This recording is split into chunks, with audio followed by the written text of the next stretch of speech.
Collecting 101 right here on Guy Atchison's Reinventing the Tattoo. If you haven't joined us before, Reinventing the Tattoo is a network for all apprentices, tattooers, and the tat curious out there in the world.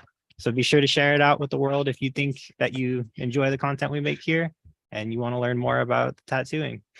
So thank you to Guy Atchison for the platform. For us Way to go, Ben. show. You broke his concentration Yeah, already. you really messed me up. Kyle, continue. What were you saying about Guy Atchison? The founder of the entire platform that allows us to make this show and makes it possible for countless of other people to learn and be inspired. Yeah. Sorry, Kyle. I love you. Way to go. It's fine. We'll do it. We'll try again next week. You were on a great roll. Is that all? Tech Curious Yeah. came Do we off need to your thank you to tongue. anybody else? Thank you for all the people that takes time to listen to us babble about tatties. I think we've got a really good episode lined up today, though. Don't we always? They always turn good. Honesty out of you. Well, sometimes the prep is just not there. Sometimes, I mean, I put like one day a week into this, and sometimes that day has other obligations mixed in too. So C'est la vie. That means such is life for Such you is life. French people out there. So tonight we have Josh Short with us. Would you like to take a minute and introduce yourself? Hello. I'm Joshua Short, founder of an organization called Tattoos Saved My Life, and the owner of a shop here in Indianapolis area, Brownsburg, but I'll say Indianapolis just to make it easy, make it a little bit easier. We're called Incorporated, and I'm actually sitting here right now. I'm about 5 feet away from a tattoo going on right now, and we got about 3 or 4 other ones going on in the background. So if you hear some clients come in, my bad in advance. So All good. Love it. It's all about the tattoo life. So That's right. the reality of a tattoo shop is kind of part of the tattoo collecting experience. Je ne sais quoi of the show. right. So while we were sitting and kind of like having dinner and like preparing for the show before we got started, I was describing to Ben who you were, and he was like, "Oh, I remember. Yep. We saw you a couple of years ago in Cincinnati. We were all doing tattoo competitions and stuff together." Yep. So Yep. yeah, I think that's the first time we met, and then since then I've seen you at many shows. Right. It's crazy how like the tattoo family is when you get out traveling. It's like I'm the worst with names, so it's like I'll even see clients that I've tattooed, and I'm like, let me see that tattoo how it healed. Because that's what you stared at for 8 hours, not their Yeah, face. exactly. Like I remember you. Oh yeah, that rib piece. Yeah, I remember that one. Yeah, like so. I'm wretched with names. Wretched. Right. I'll remember your face, what we talked about, what story you told me, where we had lunch that day. Like your name though, nah. You know what's bad is when I run into somebody that I've worked on, and like I can tell you their wife's names, all 3 of their kids' names. I can tell you what kind of dog they have, the dog's name, and I don't remember his name. You don't say your own name in conversation. It's fair. Here's a very fair observation. You talk about everybody else. I mentioned everybody else's name. I never say my own. I'd be like, oh, it's the guy that had this, and this. What was his name? It's on the tip of my tongue. Yeah. Nope. I can tell you his whole life story, but not his name. Not his name. I remember phone numbers for some reason. It's weird. I don't even like save some of my best friends. I don't even, like it's bad. I don't even have some of my family members' phone numbers. I'm not gonna say that just in case this gets out there. They feel like unloved or something. I definitely love them, but I'm like, oh yeah, 31772. Oh yeah, that guy. And I just like automatically have like this numerical memory. It's crazy, but yeah. I worked with sure a I have lady the that could money do right. account numbers like that. Sorry, go ahead. So I gotta count my money, right? So I think I just got away with numbers eventually over time, So Yeah. I used to work with a lady that could recall a person's account number, like in the system, like a 12-digit fucking number. And she'd be like, oh, hey, Jim, your number's 1-877-654-321-65438, right? Yeah, I didn't know that, but there's my account. Cool. And it was. I had the same bank card for like 8 years, and I finally had the number memorized, and then I lost my wallet. And then it happened to be in Ben's car. So I found it like the next day. No, but it had been 3 days. So I went ahead and it was a canceled few all my days. cards. And then lo and behold, there it was. What's the problem with two whips? You don't, I think it was in a weird place. It Like when you're was. usually in your car by yourself, you don't check the outside of the passenger seat. So that's where I always find my glasses. How'd they get there? Gravity. Slide off the seat. Whip, whip. Driving too fast. So, you want to talk a little bit about your tattoo collection? Oh yeah, I'm about to add to it next week. So Nice. I'll have some nice. I have my videographer going out to like just he wants to see me cry. So at the end of the day, I'm getting my armpit, all the way. I'm guessing all the way done.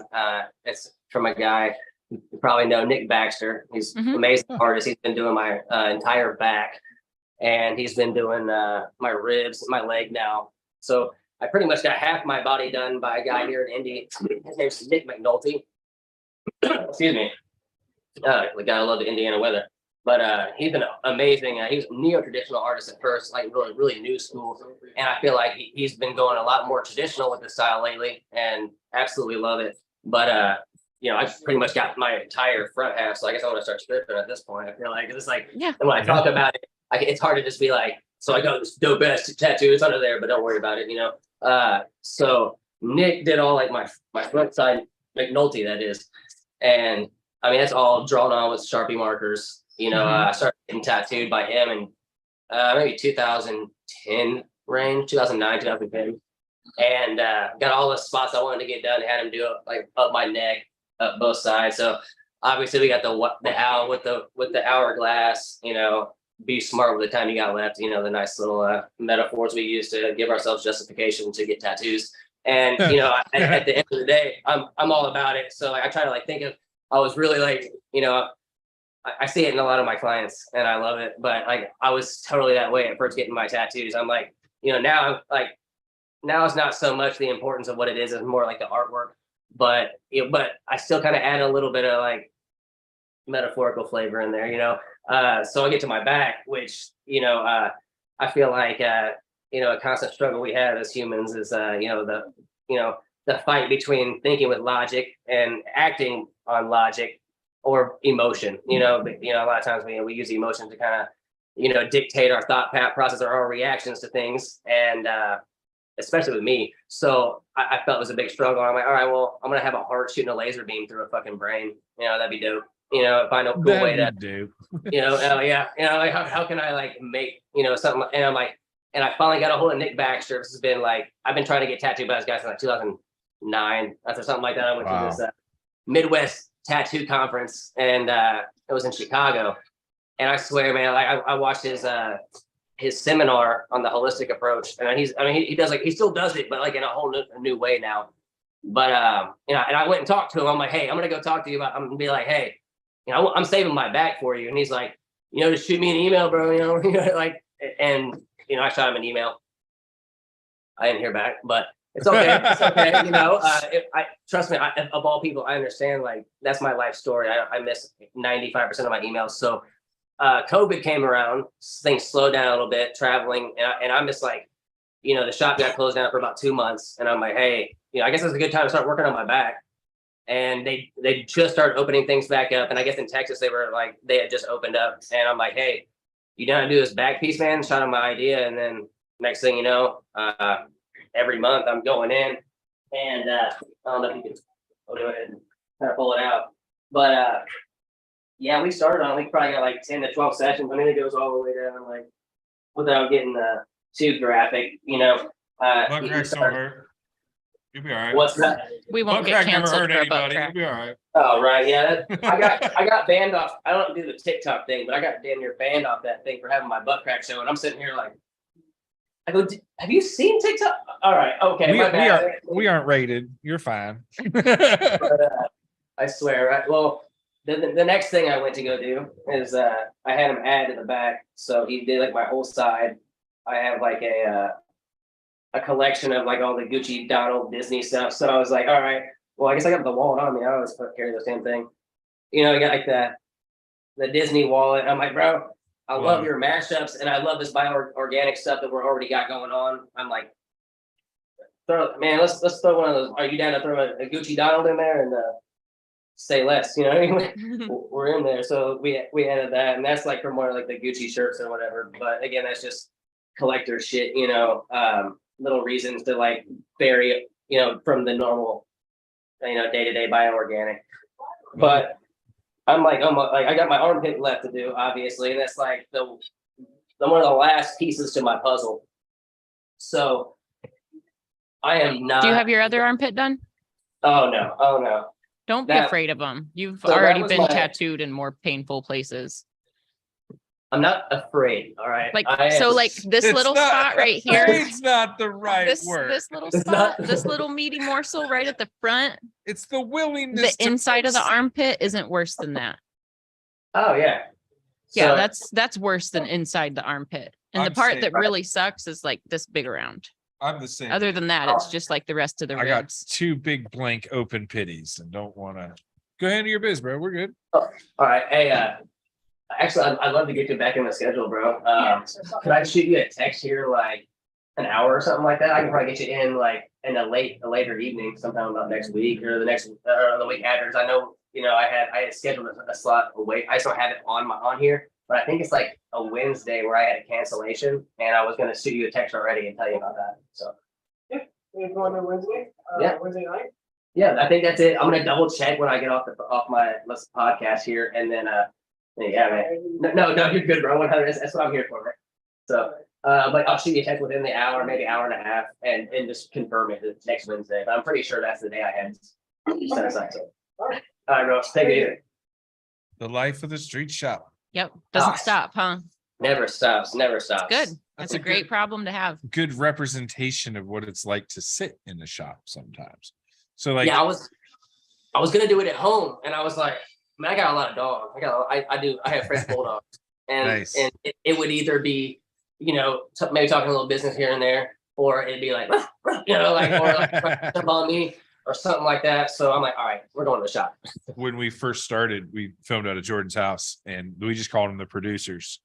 So randomly the producers would stop by and hang out on set for a while. Oh, he had dogs and cats and They it were was, really well behaved. they were, though. but Like, they were just part of the show, the man. disruption was us being like, oh, look, something Oh. cute. Like, what the- Oh, Yeah, it was really like our ADHD and something furry in the room. They were actually like minding their own business. It was all us. We can't be trusted with animals. Right. no, No, it's a good thing we weren't at home. I love the street shop vibe, man. Like just having that open door, anything can happen, any rad tattoo can go off at any moment. You never know the next guy that's going to walk in and be like, okay, so I got this idea. And you're able to have that moment with them and just, I love it. Oh, dude. I grew up in a street shop, man. Like I started tattooing like 2007, and I had like 3 jobs. We went to college full time, and then started tattooing too. So like I was doing some shit, like a lot of shit, like all over. And then I just started realizing, like I just kept gravitating towards the tattooing more and more, and like the lifestyle. Because I learned really quick that it's not a hobby. It's not something you can just do. You can't Right. just do tattoos on the side. You know what I mean? Like when I see people say that, I've been there, so like I understand. I don't sit there and judge, but I'm also like, man, if you could see the beauty that tattooing can bring if you put your all into something, it's a crazy thing. And but I'll tell you, like, I got out of like when I say street shop, we had the flash all over the walls. We were doing, whatever, had 12 artists in there, and that was stress. That was really stressful. Like we still have, a pretty high walk-in clientele, because I like this year I finally bought a property. So I've been leasing for like the past, I think 10 years. I've been leasing, and I finally bought this place on the corner, like of this super high busy intersection in the same town we've been tattooing in for the last, 5-7 years. Congrats, And, man. That's rad. And now it's just like, we're supposed to be appointment only, you know what I mean? But like, what we do have, like 8 artists here, and 4 or 5 of them take walk-ins, and the other like 3 are just like, no, I'll book you in like a month, 2 months, 4 months, just whatever whatever time of the year it is, and that's kind of how I like to roll. I like to to book out a month and a half at a time. That way, if I have a convention come up, if I get an opportunity that I don't want to have to call and have to reschedule things, or like make people think that I'm putting something over their appointment. But I'll be like, hey, like I'll get a hold of you when I'm booking again, but I want to make it through this month and a half to see if anything comes up. I'm trying to be everywhere. So I've been telling my clients at our consultations, or like if we book a follow-up appointment that's more than 2 months out, I'm usually like, this is very tentative. If anything changes, if travel comes up, Put this I'll thing let as you a know. top plan. Yes, like this is tentative if it's this far out. And I feel like just being honest that, like, my schedule is very liquid a lot of times, especially like, Liquid. I like that. it's liquid. My schedule is liquid. Yeah, especially like he's saying, if there's a show that comes up or, responsibilities change, That's the best phrase ever. a liquid My schedule. schedule is Sometimes liquid. it's frozen solid, other times it's a vapor. Man, that's what, man, I'm dealing with conflicts now. I just like, I like doing international travel just because I like to see the world. I like to see the cultures and just to be able to tattoo like people from the other side of the, I mean, come and get your work. It's just kind of like, it amazes me. So at the end of the day, I'm like, if I get an opportunity to go, wherever, I'm there.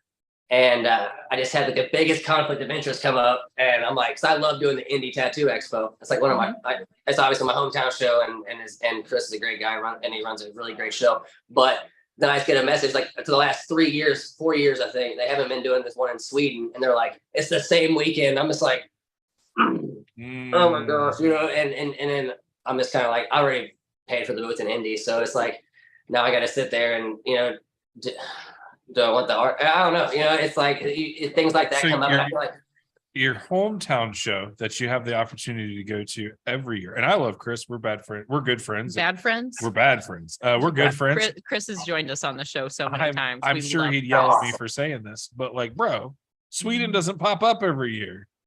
right. That's kind of what I'm thinking. Like, Sweden doesn't pop up every year.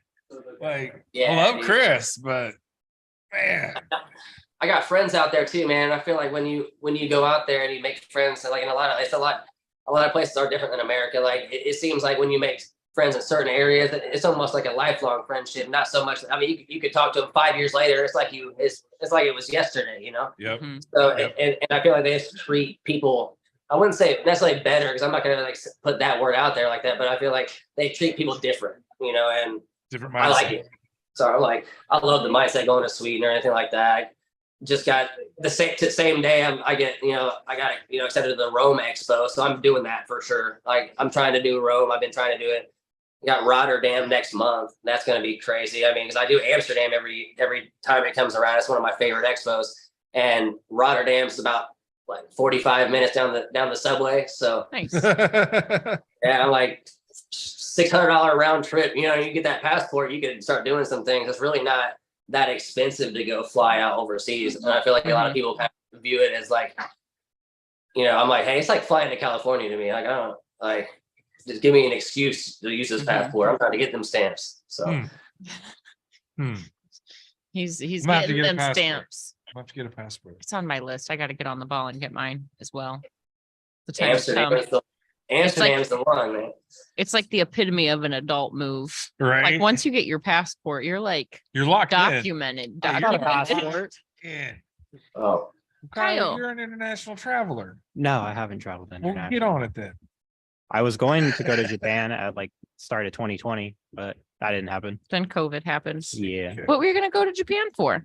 to go with my friend. Japanese food. Just to duh. go? Yeah, I mean, I go support spend a this week and a idea. half out there. I support this idea. I went to Canada when you didn't need a passport to go to Canada. A couple of different pop-ups. Hmm. I don't know if I'm allowed to speak about what I was doing or where I was, but it was a good time. I went to art school in Detroit, so we used to hop over to Windsor. And then the last time I did that with my group of friends, I'm not going to say we got detained, but they would not let us go any further until my buddies got a hold of their student advisors to explain, like, okay, to be fair, one was from Iran, one was from Poland. Oh, Like It looked like you had a a group walking. of international travelers. It looked like a walking joke going on. Like, so this white girl tries to cross the border with, no, this is real life. We just want to go back to school, guys. We just came over for the night. It's cool. That's but- good time. It was like not a huge deal. It was really just like we had to wait around until the student advisors talked to the so-and-so. Right. And they were like, no, they're here. They're here for they're student artists, blah, blah. They are doing student type things. Yes. I remember they asked if we were bringing anything back over the border. I said, nothing but what's in my belly, meaning like the food I ate. They weren't down to joke. Let's just throw that out. I'll just leave it there. They were not down to joke. Kidding was not something they did. It's just because I had a good sandwich. Some food thing. All right. So I have a relatable story I had to bring up because you said that. Right. And this is only because it was like 3 months ago. And so I'm going to New Zealand and I'm already like, I had to go to Hawaii first. It's way cheaper to fly from Hawaii to New Zealand or like Australia or anything like that instead of buying a flight from here to Australia. Did you just make an excuse to me to stop in Hawaii? Like that's one thing you don't ever have to I was just at this really inconvenient layover in Hawaii. Managed to. It was awful. Hey, I got stuck there one time. They didn't let me in Australia. So I just stayed in Hawaii for a week. I was like, all right, well, shit. Fuck it. That was about it. And I started climbing some mountains and check out some shit, volcanoes and shit. But then you realized that's where you were supposed to be the whole time. Yeah, now I'm like trying to find an excuse to like start something out there. I'm like, I need to be out here one of these days. Like I let my kids like grow up a little bit, but Is there a Hawaii show? There is a Hawaii show, and I've been trying to get on it. So I've been like, He said, I've been trying to do that. I've been trying. It's always booked up. Fawn, can you get us in the Hawaii show as podcasts? Just get us some vendor passes. I'll see what I can do. I mean, what if we just go? What if we just go as like attendees and then I just bring our press passes and that cameras? Sounds way less cool than having a place to hide somewhere. It is nice having a place to hide. Yeah.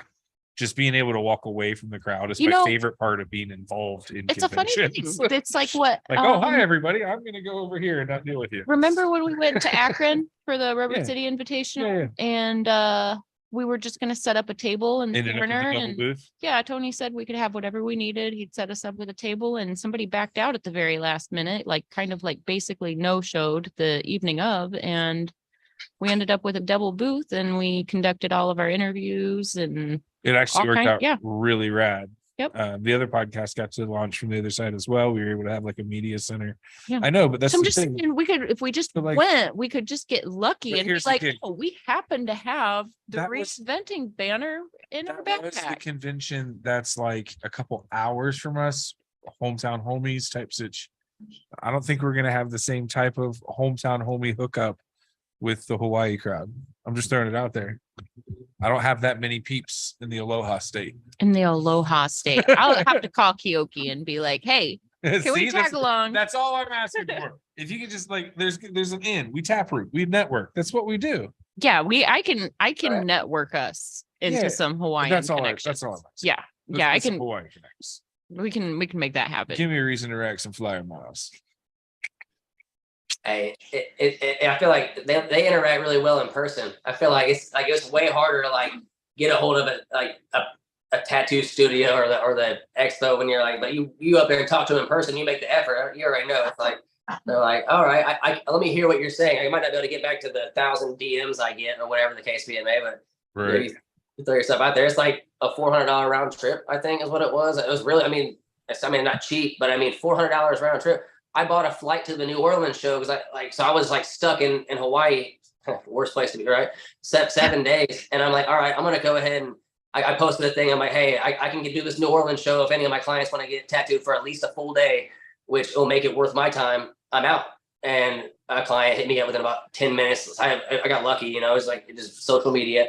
And they're like, hey, I'll get a flight. I'll fly out there and meet you. And I'm like, all right. I looked up a flight for that next morning. So this was like at 11 o'clock at night. I got a flight out at 10 a.m. for, I think it was $280 on the same day, just a straight flight. So, it's always about that one way, $300 from Hawaii. I'm like, that's the new spot. I always seemed like far away as a kid, you know what I mean? But once you go there, it's like, I'm going back. How much and how hard is it to get property? Pretty expensive to live that. there. How hard is it to be a bum? How's the bum culture? Is the bum culture strong? Do you don't get cold? We could nestle in somewhere. You know what I'm saying? Like, oh man, there's always space for tattooers. Shit, that's the thing. I feel like I don't tattoo. I'm just a hanger on, man. Just Oh, Ben, you're more than a hanger on. well, the podcast thing that probably hit off pretty well in Hawaii, man. Good save. Just come here. I don't know. I feel like it'd be hard to live out there, but that's why I live in Indiana. People ask all the time. I travel everywhere, and it's like, well, you don't really want to ruin paradise either. Yeah, like you're there all the time. It becomes normal. Exactly. Like exactly. I don't want that. I don't want that. But I got off topic, of course, is what I do. But We do too. It's okay. All these times I all go to about Hawaii rabbit and holes. shit, right? I'll be like the last time I actually made it to New Zealand, because the thing was Australia had the first time they were like, hey, you didn't get your visa in time, you can't go. So I lost a shit ton on that convention. But the next time I'm going to New Zealand, and I already had, my passport and everything, or I had the ETA they make you get or whatnot, Electronic Travel Authority. And then I went through customs, everything. They already searched me, all that. And then I get to to get on the plane, and he's like, Marshall stopped me. They're like, hey, so you got any cash on you? I'm like, yeah. Like, yeah, how much? And I know you can't carry over 10,000, but I'm like, I'm going on almost a week trip in New Zealand. I'm like, I got 5,000 or 6,000 or something like that. He's like, can you show it to me? I'm like, oh shit. Well, I bought a bag from at the Cleveland convention, actually, this coffee place called I don't even remember what the hell it's called. Everyone was like, it's MGK's coffee place. I don't know. People go there. I don't know. I just followed the crowd. Well, it says drug money on it.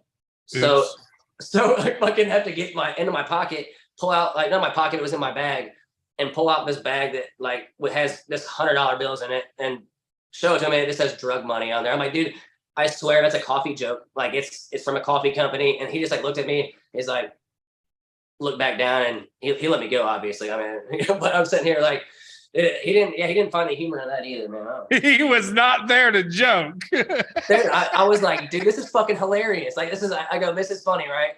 I think I even said that to him. He just didn't even answer me.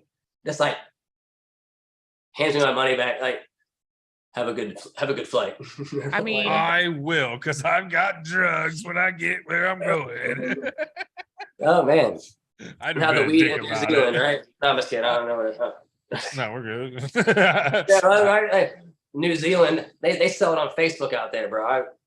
I can't make this shit up. I'm just like that. Like, everyone's so nice, and first they'd be like, "Hey, how can I help you?" And it's like, man, so this thing called weed? No, right. Does that exist in this country? You know what I mean? Like, you guys got that? Because that'd be dope. And they're just like, yeah, man. Because on Facebook, like, what kind do you want, bro? Like, I got the. I'm gonna sit here. It's like, all right. We can't get away with that in our country, man. We've got first thing. I don't even know how that works. I don't know how Facebook just allows certain things, but I say shit, and they fucking ban me for 30 days. So, right. Well, it's just like the people selling guns. They're like, I've got this case for sale that used to have a insert firearm into parentheses inside of it that I'll sell you for $1,200. Right. Hey, I mean, anyway, you $1,200 case. Okay. Right. Hey, beat this any way that people can beat the system, man. Like, I just, it's I don't understand it. Never have. People try too hard. Like, I get it's not hard to find weed. Why do you got to be loud about it? Like, right.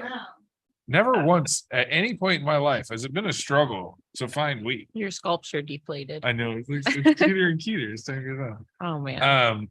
Fawn made me a snail out of the sculpting putty that we play with, and it's melting into my keyboard. Oh man. It's just a sad little snail. And it'd be like that sometimes. Life is kind of snail-like, melting, and all those metaphors we could throw out there. Right. Oh, I totally feel that. I remember when I was super young, my family didn't fly often, but my mom and brother went somewhere, and they were checking their bags or whatever. And they're like, nobody's handled your bags. And my brother was like, no, not except for the guy outside that took it around the corner for a minute. And the guy behind the counter just wish I didn't hear that, but that they literally like pulled their bags completely apart, took every item out, searched the like right there, like in the middle of it, like on the counter. Like there was no take it to the back room. There was no boop. Just bloop. There it Dumped is. everything out of their bags. Well, let's be quick about it. Well, Right. I mean, I guess they've never been joking at the airport. I guess that's the rule for the day, as we learned. Bro, hold up. I just saw someone get away with having weed in the airport. They don't give a fuck about weed in the airport anymore. What? They What, don't. bro? Everyone's like so scared, and I'm like, I saw this shit in Indiana, and it's illegal as fuck here. So like, we're still backwoods as shit, and it is what it is. The property value is nice, so but so someone gets pulled pulled them aside. They have a grinder and like a half ounce of weed. The cops come there and all this shit, and like turns out it was one of the police officers like we knew from getting tattooed at the shop. So it was like, oh, like, hey, we know you. Like, hey, Jim, hey.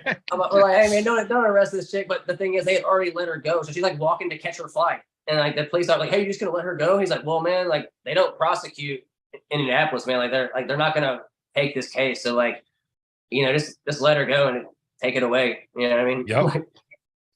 I'm like, all right, say less. That's it's good to see like the I've world change. heard that as long as you're not stinking and you're not carrying like an obscene amount, so if you're sealed up and you're not being loud about your day, they don't give a fuck.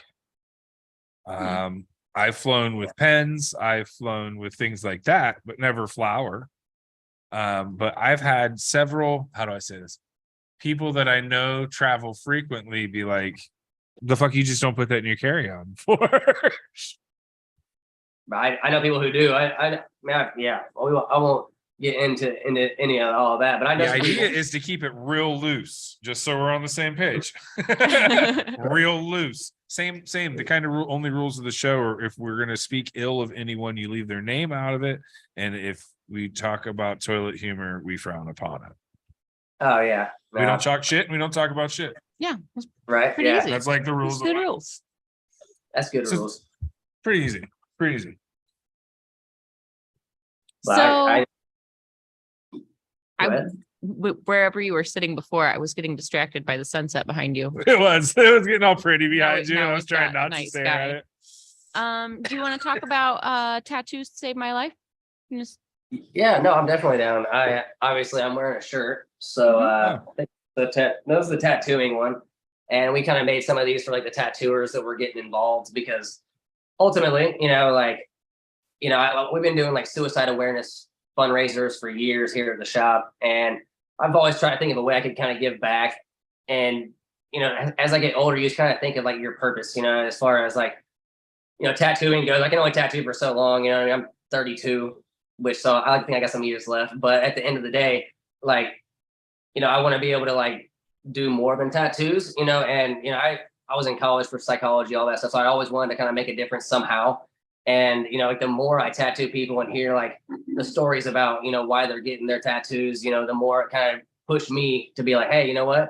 Like, I feel like a lot of artists could get down with this, and kind of share their stories about how maybe, life hasn't been the easiest for them, and inspire some of these people that, are kind of going through some hard times. Cause I mean, like the amount of people I've lost, whether that be family members, close friends, to suicide over the past 5 years alone, like it's just been ridiculous, and like it hits different every time, and you're just like, I wish I could have done something. I wish I could have done something. And, here's what I'm doing. So, again, we're just ultimately trying to create a platform for people to share their stories, and there's a lot more to it. Like we're working with some like programmers for an app right now.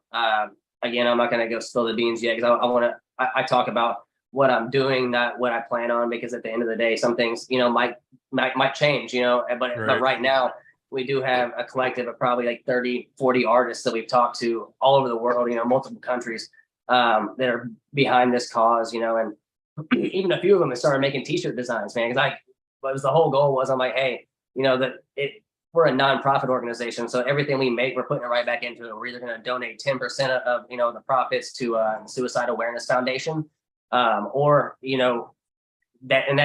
that's for like the t-shirt sales and all that. But, beyond that, we're also going to pay our artists, you know, like that create the shirts. If they sell like their shirt specifically, we're throwing them 40% of the profit. So it's like, you know, say it takes us $7 fee, you know, for production costs, and we're selling these shirts at $25 a piece. You know, they're making a commission of, you know, without doing the math, you know, it's probably like $7-8 a shirt, something like that, to where like they sell 100 shirts, you know, they might have a little check on the side, you know, so where again, they kind of show and build unity, man. We want to get more people together for this cause. I mean, even there's a lot of, I think even like podcasts and other organizations like Operation Tattoo Freedom.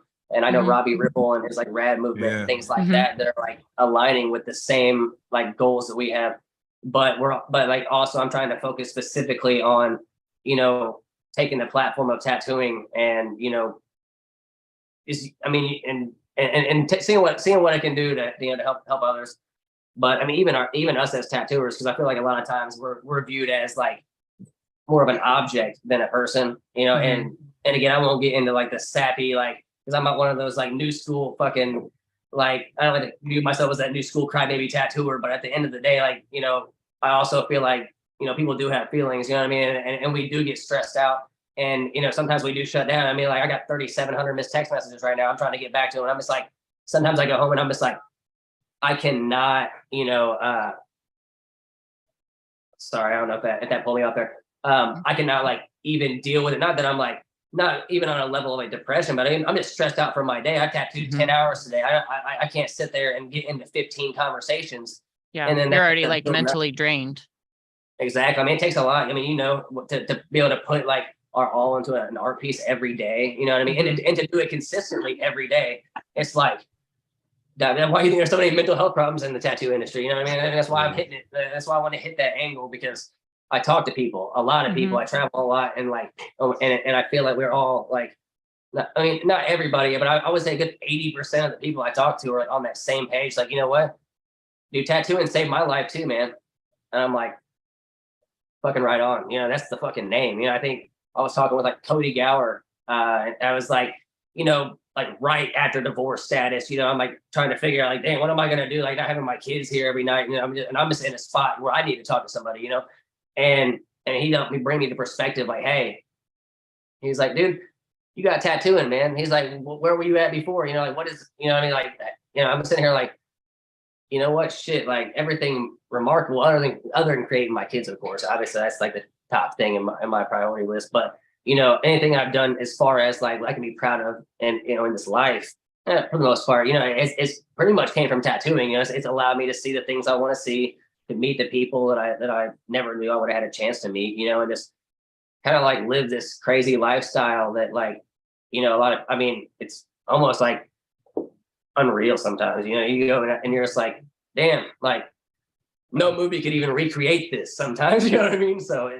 it's pretty cool. It's crazy, not even being a tattooer, the privileges I'm awarded from being in and around the tattoo community, and how much of my life has been affected from just being able to be around.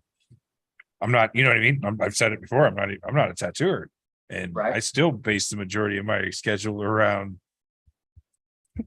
Every time Ben like hires with a new company, he's like, first of all, I need these weeks off. I don't know if you know this, but I won't work this week. I won't work this week, and I won't work this week ever. So it's kind of weird that, like, just like you're saying, it's not just a job for you guys. It's ingrained in your day to day. It's part of the lifestyle, and it's like I wouldn't be awarded nearly the privileges that I have if I hadn't been involved in the tattoo community as long as I have. It's amazing little pocket niche. Yeah, it is. It really is a cool community to be a part of. It's a fun time. I mean, it's as much as it is inclusive, though, I feel like it's just as much exclusive as well, you know, and that's like what a lot of like these upcoming artists, younger artists, you know, like they strive just to be like for this acceptance, you know, that they just want to be accepted as a good tattooer, you know, and have people like respect them in the industry. And I feel like social media really kind of fogs that version of like what, you know, like of everything really, you know. It sets these standards that you feel you have to be able to like, you know, achieve to be able to like, no, I'm a good tattoo artist, you know, and right.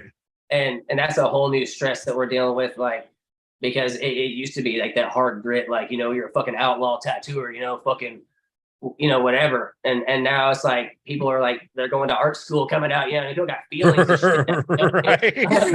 Feelings, like, fuck. Well, that's the thing. Like you kind of said it in 2000, in the early 2000s. Right. To be a tattoo was a young warthog. no, don't get me started. To be involved in the culture was an invite only type of thing. There wasn't like well,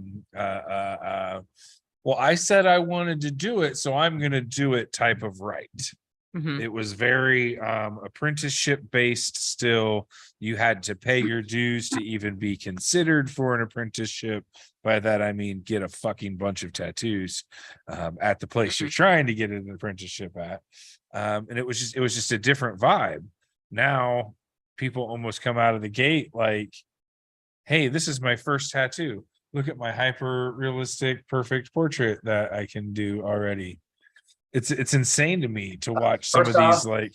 Yeah, first off, fuck them. All right. So oh my God, so many people come out like, what? Like, oh, you're an apprentice. All right. Like eat shit. Right. Teach me some things. Like, God, Jesus. Yeah, can I just hang out, soak that up? Yeah.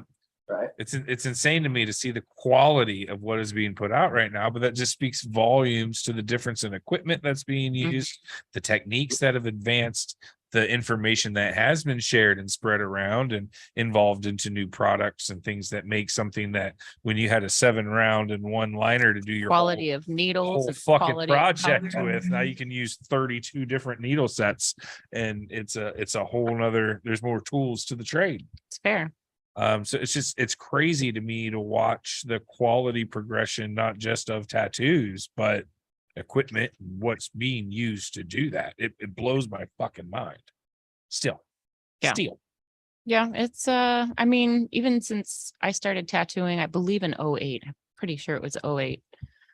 And like I was hazy back then.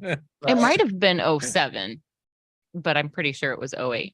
But anyways, I feel like even in that short amount of time, it's just been like it was like tattooing didn't change for a really long time, from like the 70s all the way through the 90s and into the early 2000s. Everybody was still using coil machines. The pigments were all pretty much the same. There were limited palettes. You had to like know somebody to even like order something from a reputable supply company, and then now we get into like 2010, 2012, and now I can order a beginner kit on Amazon for $142. It's like, I know everybody always talks about the like surge in tattoo popularity with because of the TV shows, but whatever the spark was, it's like it went from each small town having 1 or 2 tattooers to each small town now having 130, 2 or 3 shops, each with like 4 to 10 tattooers. Right. So it's, with that many people in it, we've got this influx of amazing artists that we see every day on Instagram that hit our feeds, but also there's a whole bunch of artists that are in way over their heads and hurting people. Like you'll see the picture of the photo fresh and it's mediocre, and you see it healed a few months later and it's like, oh, they did way more than they should have. Like this was way over their head. That looks saturated. And I mean, unfortunately, every tattooer goes through that. Like the only way I could get better was by taking things on that were a little bit over my head. But like there's a difference between like jumping off the deep end and like going out into the middle of the Gulf Coast. But And that's how you define your style. In your first, from my experience, from what I've seen, not being a tattooer, most people who start their careers are taking anything and everything on. That's what they should be doing. I believe they've honed in what they're good and or like doing the most. If you're in your first couple of years of tattooing, you don't fucking know. It's just like any long-term job like that. You're talking about honing an artistic craft. Like, you don't think that's going to progress and change and differentiate over time? I don't eat the same meal 3 days in a row. Do you know what I mean? My Like, first few I couldn't years imagine doing tattooing, I thought I was working towards being a black and gray portrait artist. That's so far from what I do now, but I can do them. vis-a-vis Casey Points. Vis-a-vis Casey Points. That's what Yeah. I'm saying. Like, so like if you could you imagine only doing the tattoos you did in your first year the rest of your career? Oh Hell. man, Hell no. I'd be Like- doing a whole bunch of playing cards. I'd be doing a whole bunch of lettering. I'd be doing a whole bunch of like people would flip through the book of stuff that I had already done and be like, I want that. And I'd be like, But I already this did is just that. what I'm showing you what I've done, like already done. This isn't a catalog for you to pick from. It took me a long time to realize how there's a way to say that to people by like actually being like, oh, this isn't a catalog of what I have to offer. I'm just showing you what I have done. What is your idea? Took me forever to realize I could say that to people And because they now just keep portfolio making things that I is had a already common done over and phrase. over. Yeah. You said portfolio in 2002, and people looked at you, portfolio. To- What? It took so long for it to click to me that they felt like I was handing them a catalog to Right, choose from. right. Like, no, This this isn't is what I Sam's drew album. for somebody else. This was somebody else's story. Right. CC Narita. Just Yeah, communicating I with do. people becomes For me, a art. it's like, here, take this. Fucking what? This guy wants this. Josh, you're up. I'm like, what we gonna do? We gonna learn today. What? All right. I guess And, I'm an expert at frogs now. All right. Color I realism. made- Oh, fuck. Like, okay, I we're doing managed a color street realism. shop for a while, and that's exactly how it was. It Right. was very you want the 4th or 5th picture on Google? I'll hit print. What like I really want it to be unique. Could you go like 3 pages in, 4 down, 2 over? Right. So, there you go. Yeah, you're right. That is unique. yeah, I've been thinking about this tattoo for so long. Like I've been like this. I've been wondering, and there's like, and you want to, and I always get this feel like, and nowadays it's way easier because we figure out how to. Be like, I'll like now be like, hey, I can't do that tattoo because someone else already did that tattoo. Like it's I guess one thing if it's like lettering or a Mhm. Pisces sign or something like I'm here to make the client happy at the end of the day. But Well, that's the part of the street shop part of me that'll always remain in my heart. Like, oh, you want to get a tattoo? It might not be one I throw in my portfolio, but if it makes you happy, like fucking sit in the chair. Unless it's like if it's like hate related, you know what I mean? But like I gotta do a Pikachu the other day. I was so excited. That's what I'm talking about. That was that street Oh. shop life I mentioned Dude, earlier. I said Anything I can said pop so off at any time. right? Oh my god, probably my favorite tattoo. But It's you know, amazing. just those little fun ones sometimes, and for me, I'm like, I think it's like a little bit of ADD involved, but I cannot do the same tattoo I cannot do the same style every day. I would get so bored and I get burnt out, like doing like every day. Yesterday I did black and gray realism all day, and then the day before that I'm doing comic book full color, and then before that I'm doing stippling, all dot work, 3-round Right. liner. And I'm like, all right, like that's what excites me about tattooing. We're trying to put it all together, be like, hey, I've learned all this shit over the years. Like, look what I can do. You know what I mean? Like throw this in here. Like, Let's throw make it all together. collage. Let's Yeah, make that's what- collage. That's what I'm trying to do now, really. Bum bum ba. There we go. Yep. There's the old peanut shoe.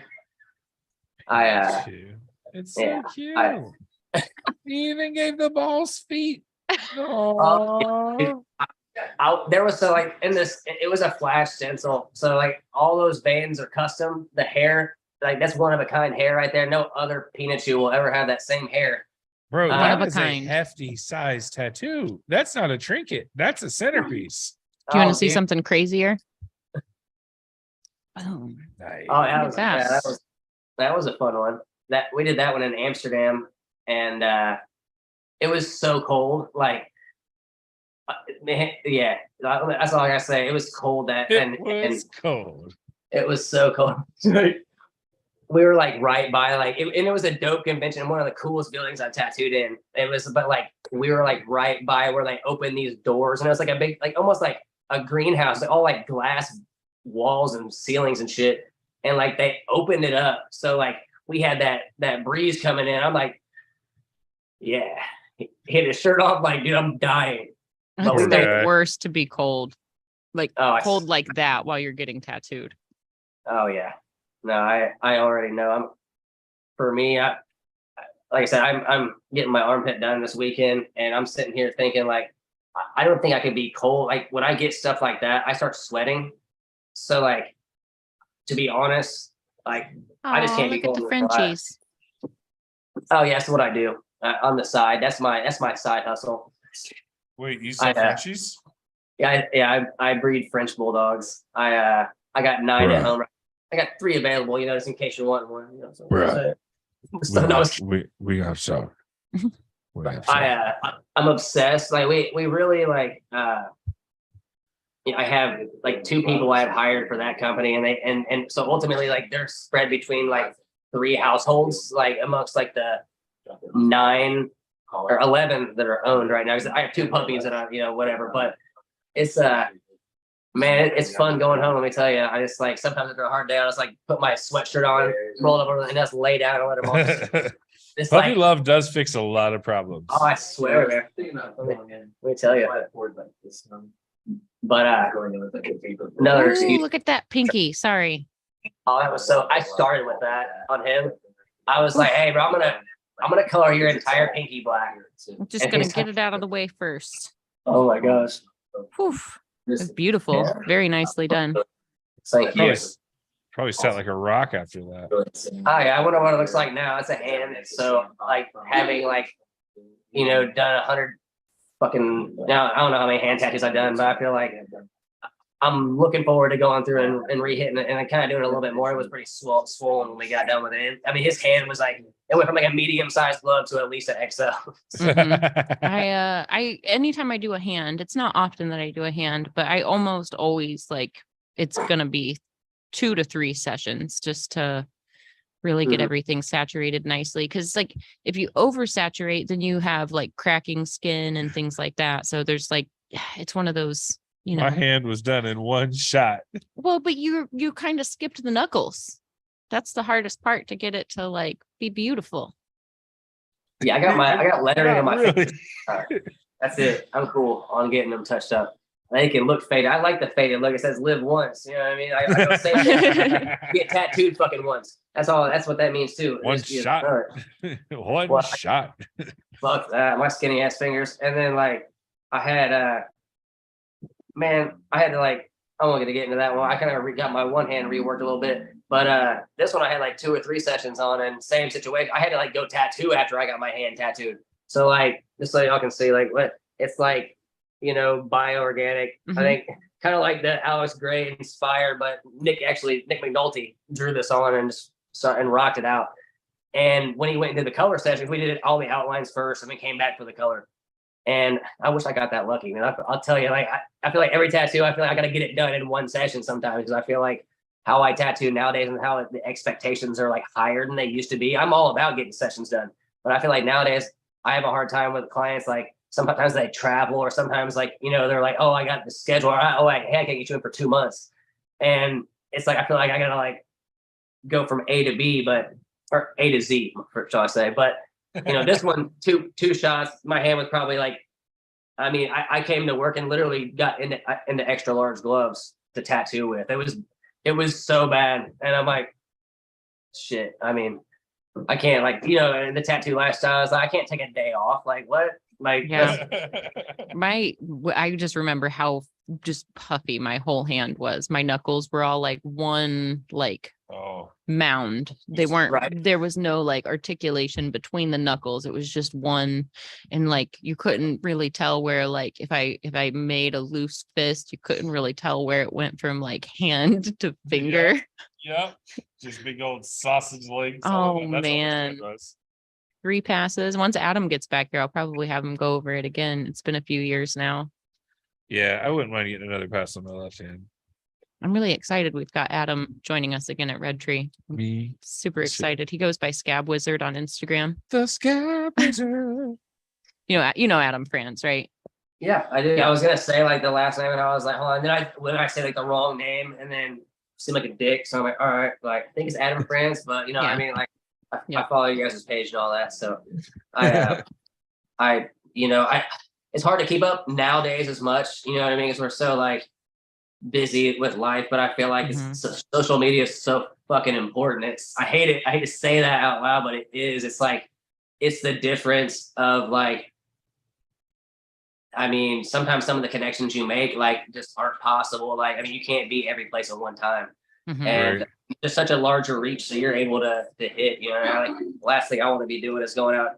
And I mean, I lied. All right. I like making some videos. They're kind of fun sometimes, but like, I'm like, but keep up. Like, I don't want to, I don't want to do them stupid ass videos where I feel like I got to exploit myself and make myself look dumb to like get attention. I see that all the time. I'm like, that's why I can't even do TikTok. I'll get on there and post some shit, but I do not stroll through there. Cause I'll always be seeing people doing something that makes me embarrassed. I'll be like, when I see people doing embarrassing shit, I cover my, it's kind of funny. Like I'll be laying in bed cringe watching, for humanity. No, for real, we were watching I think it was like that For You movie last night on Netflix. And then like the mom saying some like really like offensive stuff, like it's embarrassing for hit. And I'm sitting here like covering my head up, like I'm scared. Like I can't. There's like, I'm like what's wrong? I'm sitting here like, I can't watch someone do, there's something about me that can't watch someone embarrass himself like that. I'm like, what are you doing? Like, I know it's fake, but stop. I know it's fake, but you're hurting my insides. Oh man. Yeah, sometimes I couldn't, like my buddies were really, really into that WWF. I won't get into that because I know a lot of people are really big fans of that, and that's all power. Like, I know more power to them, you know. But I could not watch it. People be swearing, that's real, bro. That's real, man. They really bust chairs on each other's heads. I'm sitting here like, bro, look at that acting, man. Like it's C-class acting. He's not doing like he didn't even hit him right there. Like he didn't hit him. He didn't hit him. My argument is always, yes, the impact is real. No, the storyline is not. Yeah, Can we blend what we're trying to say here? Oh, but I have two clients that watch wrestling most of the time when I work on them. And you know what? It's totally fine with me because they both like giggle at it and laugh at it and see it for like the cheesy cinematic art that it is. Yes. One of them even calls it his soap opera. Yeah. Yep. That's what it is. But it's reality shows before reality shows. And they actually got to beat each other up. It was the best kind. I know you all know somebody who swears that shit's real though. Real. Oh, no, I'm with you. Like any juggalo you've ever talked to. You said that shit. Whoop, whoop. Table dive. Hey, first off, Superhuman's my homie. I never met him, but I think we can. I'm just throwing it out there. I want to vibe with you. I watch that shit. Like jump on some thumbtacks, bro. I'll watch the fuck out of that. Like, okay. Till he breaks a leg and it's your fault. I'm doing this one for my tattoo homies. He dies. God. Call us out.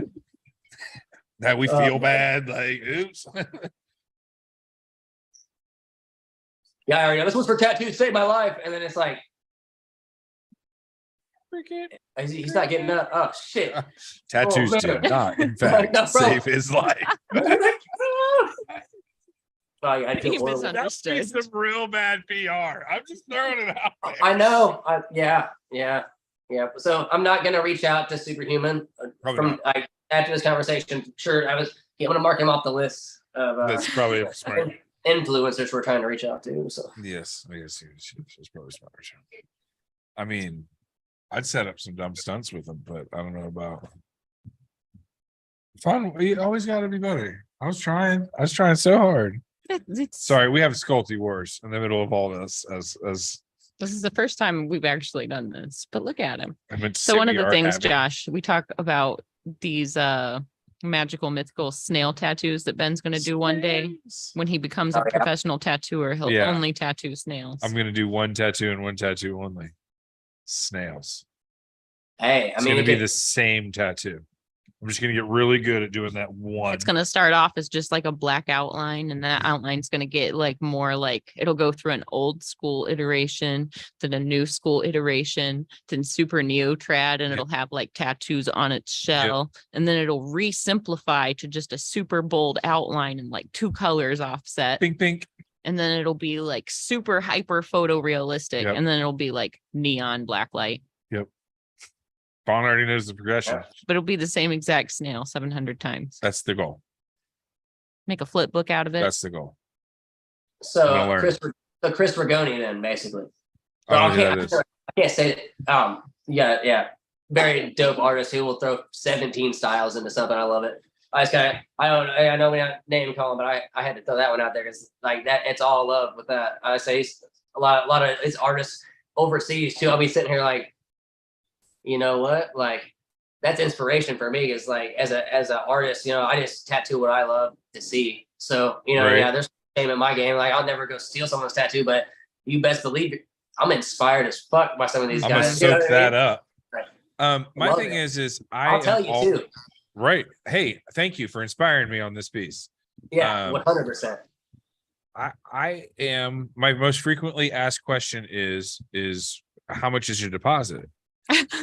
And I have to look people in the face and be like, I don't tattoo people. And they're like, you're fucking stupid. Like, shut up, bro. Like, when can I get it? You probably just booked out. I'm like, no, like, I'm not a fucking tattooer. Never have been. Don't, it's not, I can't draw stick figures. You know, sure. Give me $100 next Wednesday. Come over, bro. Like, so now I think I'm just going to learn this one and get proficient and just hone it in. That way, when that question comes up, I can be like, it's a specialty tattoo. You have to join a membership club to get it. I can charge like a full day rate, knock it out in like an hour and a half, whatever the tattoo calls for. And just so I can rake that, are you a tattooer, cash in. You should be like, yes, but only for only for charitable contributions. And we could come up with like a Save the Snails Foundation. The charitable contribution is my broke ass. Fair. You could have a pet snail tank. Keep it. Okay, that's fine. Keep You it just tell Gucci. them the truth. Just tell them the truth. Like, you know, I've never actually done a tattoo, but I really want to do snails, and you will get a bite. I swear to God. It's like, I already have several people have volunteered. I have a waiting list at this point. Yeah, I found a couple randos in our tattoo collecting email the other day. Few random messages that came in over the last few weeks. There, and then I've got a couple personals that are like, I want one. I'm just telling you, like we got like the first 10. Yeah, you're already ready, man. Halfway there, bro. Clients lined up. Dipping and ripping as we speak. Before you even start tattooing, if you were to do one a day, you're booked like half a month out. That's fair. It's pretty good statistics. How many followers you up to? 7. You know, you can't be a good tattooer until you have thousands of followers. That's not true.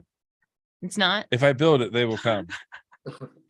The snail trail will grow on its own. Hold on a second. Yeah, you said snail trail. I'm gonna throw that out there. I did frequently. That's the I beauty of this found whole out- thing. I just found out what that was about. I just found out what that was like a month ago. Well, enlighten us. Yeah, that's the things that we don't talk about. I got kids that could be seeing. I tried. Classily handled, sir. Well done. Well done. played. Well I played. often consider, like, my daughter's 5, and I'm like, is this going to be the archive legend that I leave? Is me half ripped babbling on about aliens and tattoo nonsense, and that's how my I'm gonna die in some freak motorcycle accident, and she's gonna be rewatching these the rest of her life. She's gonna be like, if something crazy like that were to happen, she's gonna be like, my dad was awesome. She'd be like, Aunt Fawn, remember him. this is what you guys did.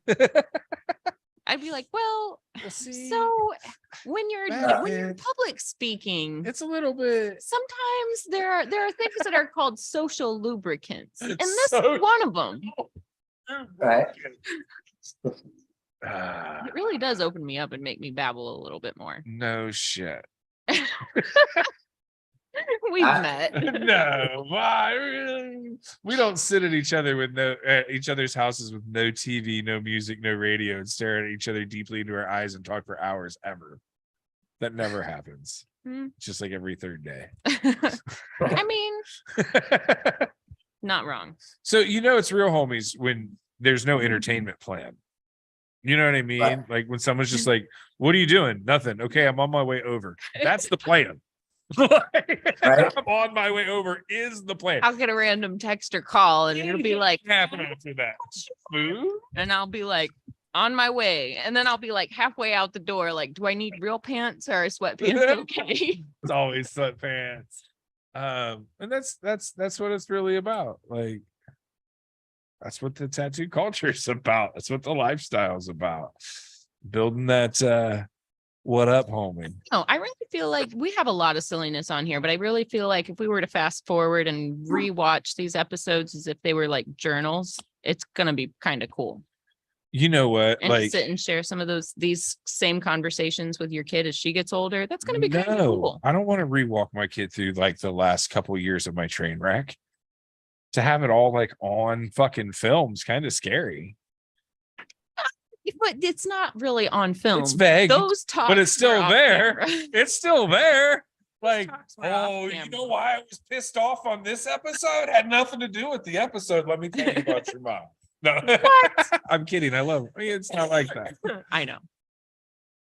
But yeah, can you just imagine the archive? Like, It's like it's already like a time capsule. If we were to look at like the very first few episodes that we all did together, when Fawn had dreads I had long hair. and we were in the dark, ominous setting. We were gathered around Jordan's living room. He, Yep. the good old days. Now we have this high quality production. Is that a green screen? It's It's a a giant, giant fucking TV. Oh, that's dope. I I've got it like, set up as our third. I don't know if you can see the cursor on there, but I've got it set up as our extra monitor. Oh, that's dope. I honestly, like when I got my house, one of the rooms was painted green for podcasts, and I'm like, dude, if I could be like in fucking outer space right now. I mean, we could could do be. that. We could put anything we want on this TV Well, we gotta- behind us. we We could gotta make it look like watch- we're skydiving. We gotta could scoot in watch close. created things though. We can't just be like blasting somebody else's shit. I think if we credit them, Somebody else's shit. Let's skydive. Okay, let's do it. yeah, if we just like find Wow, why are together, we skydiving? You haven't asked. Oh, Kyle, can we skydive? I'd have to do it from this Yeah. computer. I'd have to find some skydiving footage. It's about to get real. It's gonna get crazy. Right? You Wait, know, I went skydiving, speaking of, and it was like the most underwhelming experience I think I've ever had. I As hope- far as like what I expected in I hope I'm comparison to not what happened. underwhelmed by free falling. Bro, just got down and I was like, that was it? We just like 48 seconds. I waited 9 hours for 48 seconds. Okay. Hmm. All right. Yeah, I just don't. I want to go skydiving bad. I just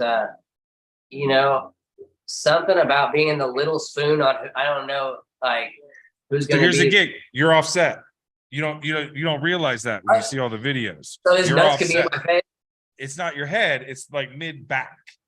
So you're actually like chin to chest. You're like right here on him. Because Oh, I so told he's him I was going to above spit on the back of people my head. underneath me, and he got real upset. He was like, "Don't do that; it'll hit me in the face."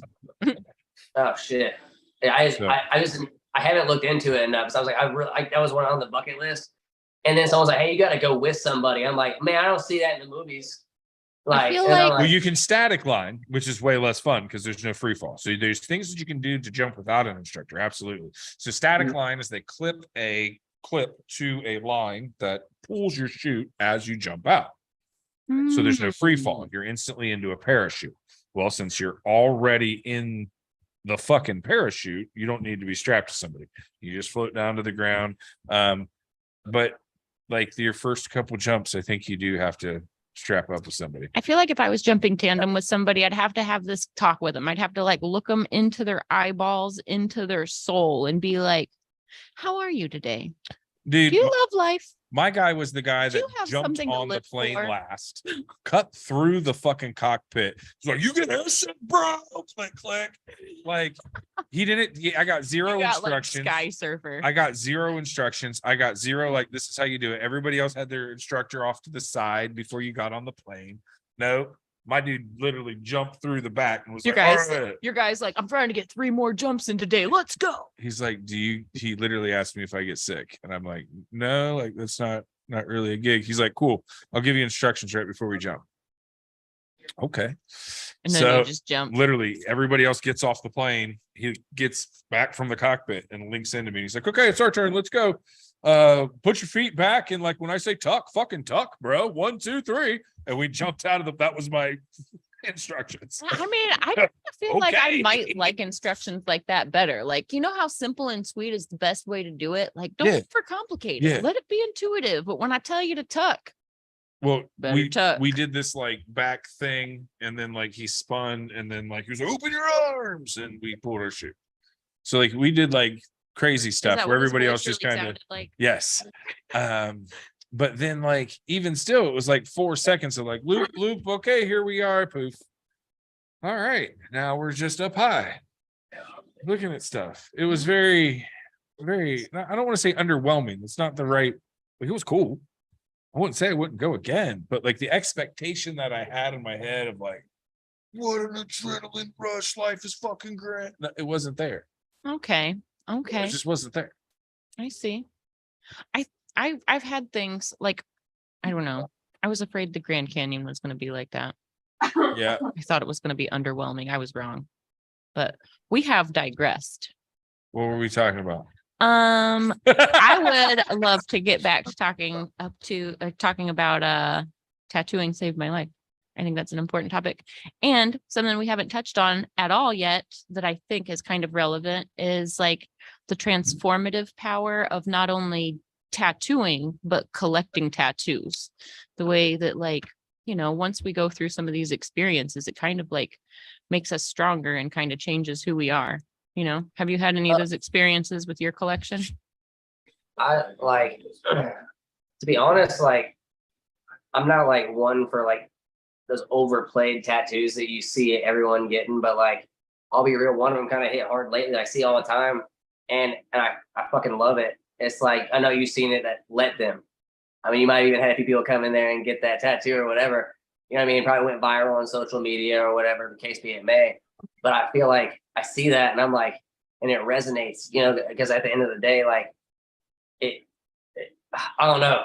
I'm not gonna get it. I don't know. I might get it one of these days. I don't know. One of these days, like you might just be in that mood, and like sometimes getting a tattoo is just like the biggest stress relief you can ever have. And it kind of sucks that like a lot of times like artists can't get you in like same day. But like a couple of times in my life, I've gotten kind of lucky and been like, my artist like, hey, I've canceled for the day, and I'm sitting here like, like I'm not having the best of days. Like, you know what? Like that's how my throat tattoo transpired. I was like working on my chest, and I'm like, you know what? Like my days was really shitty, and like I want to get Let's my neck blast tattoo. my throat. Let's blast my throat. Yeah, I'm just not like I just felt in like a whole nother state of mind of like not giving a fuck. You know what I mean? Like where I was like, dude, I want my throat tattoo, but I like sometimes I'm being a pussy about it, and I'm like, you know what? Like, fuck, today sucked. Fucking stubbed my toe, spilled my coffee, all of my white pants, whatever the case be, man.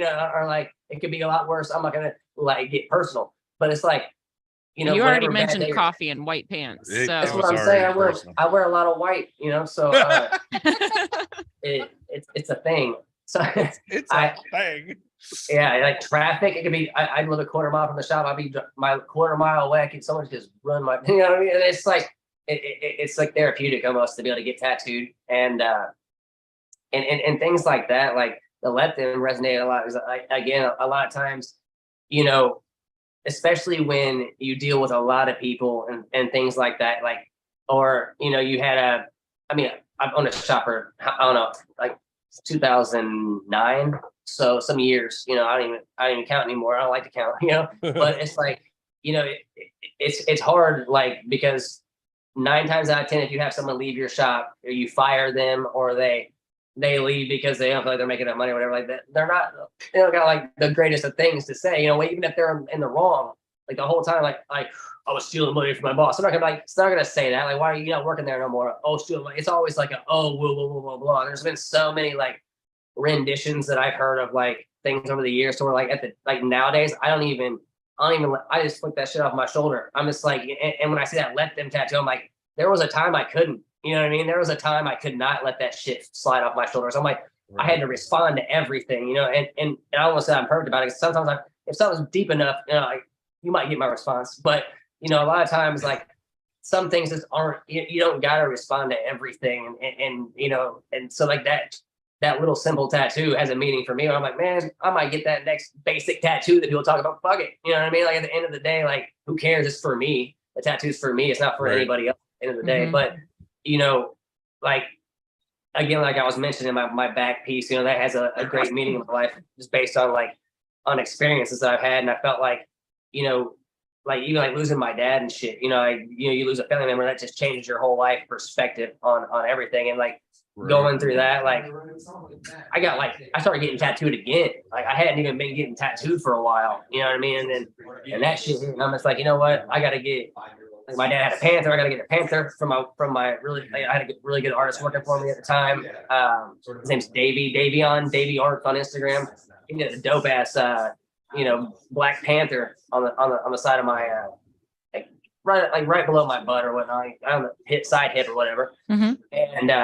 And because of like everything going on in my life and losing him, like he came in on his day off, you know, got me in super fucking quick, and you know, and it's just like, you know, and it honestly helped me through that hard time. You know what I mean? Like just like, and it's weird. It's really, sometimes it's not even words to explain it, but like to see like the power that we have. Like I mean, just seeing people like, I mean, today I did some small tattoos just to see the joy in their face when like they're like, oh, this looks so much better than I've ever thought. Like that's why I do this shit. You know, to see like that person crying, give me a hug because I just like memorialize their grandmother or their mom that just passed away. Like I'm like, that shit's powerful to me. You know what I mean?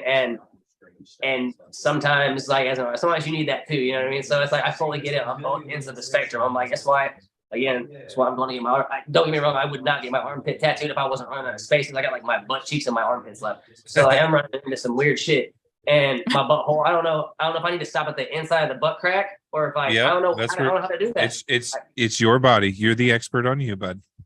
Okay. I don't know if I want anyone to know me that way. Like I was telling someone the other day, like I was like, you know what, it takes a couple of years to really be able to get to know me. And if you see my butthole, you know me. Well, like, you're in the crack.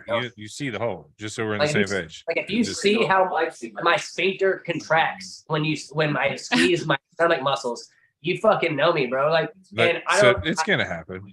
I don't want to put that on somebody. I don't know. You'll get there. You'll get there. I might ask Nick to do it, but I figure I'm gonna know him for a few more years, you know, so we can build up that relationship a little better. I'm like, man, you touching my butthole. Get it done. You know what I mean? Sometimes for me it comes back to like, it's not necessarily like the tattoo itself has the meaning of this is my healing. I got this image to directly correlate to something that is happening.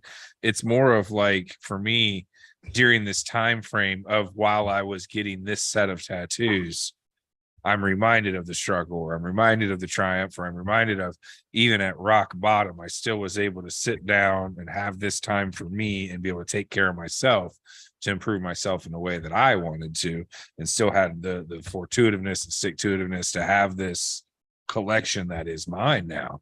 So a lot of times it's not even about like this specific anchor represents the Navy. No, in the time of my life while I was getting this piece of my arm, I was going through X, Y, and Z, and it gives me a balance. It gives me a no matter what was going on, I always had something to do. I always had the tattoo community to bounce back on.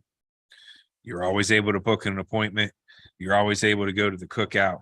You were always able to go to the Christmas party and the paint night and it gave you a sense of well-being and a sense of peace and home. Right.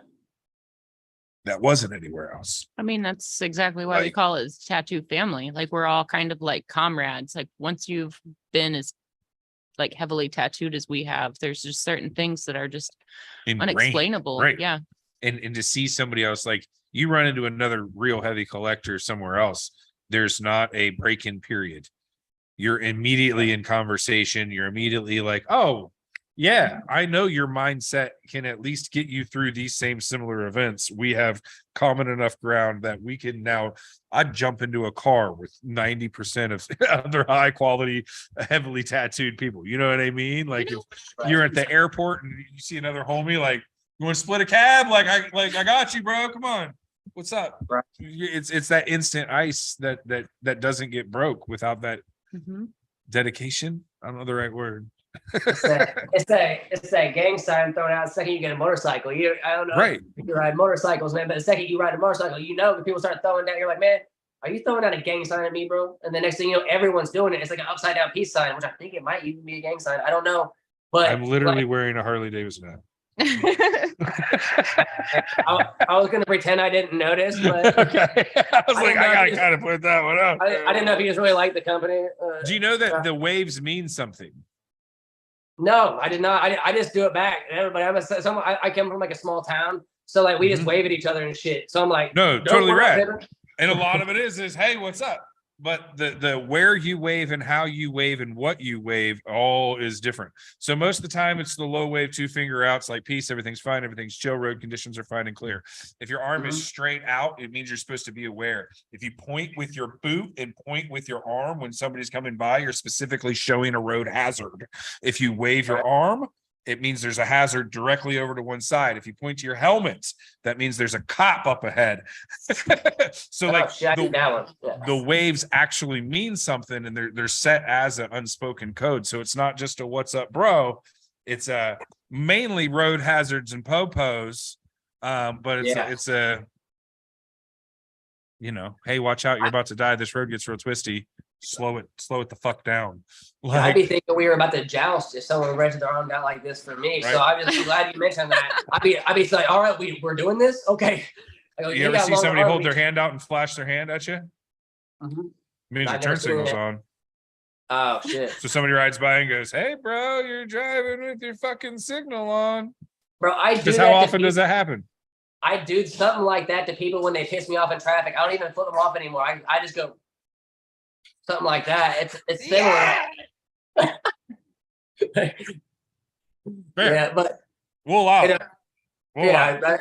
I swear to God. I Mario Karted somebody in real life Oh once. my God, tell the story. Oh my I've God. already told the whole story, but so okay. Give the synopsis. First of all, I got to start off by saying I do not litter. Okay. So the odds of me having something in my hand that would go out the window is incredibly rare.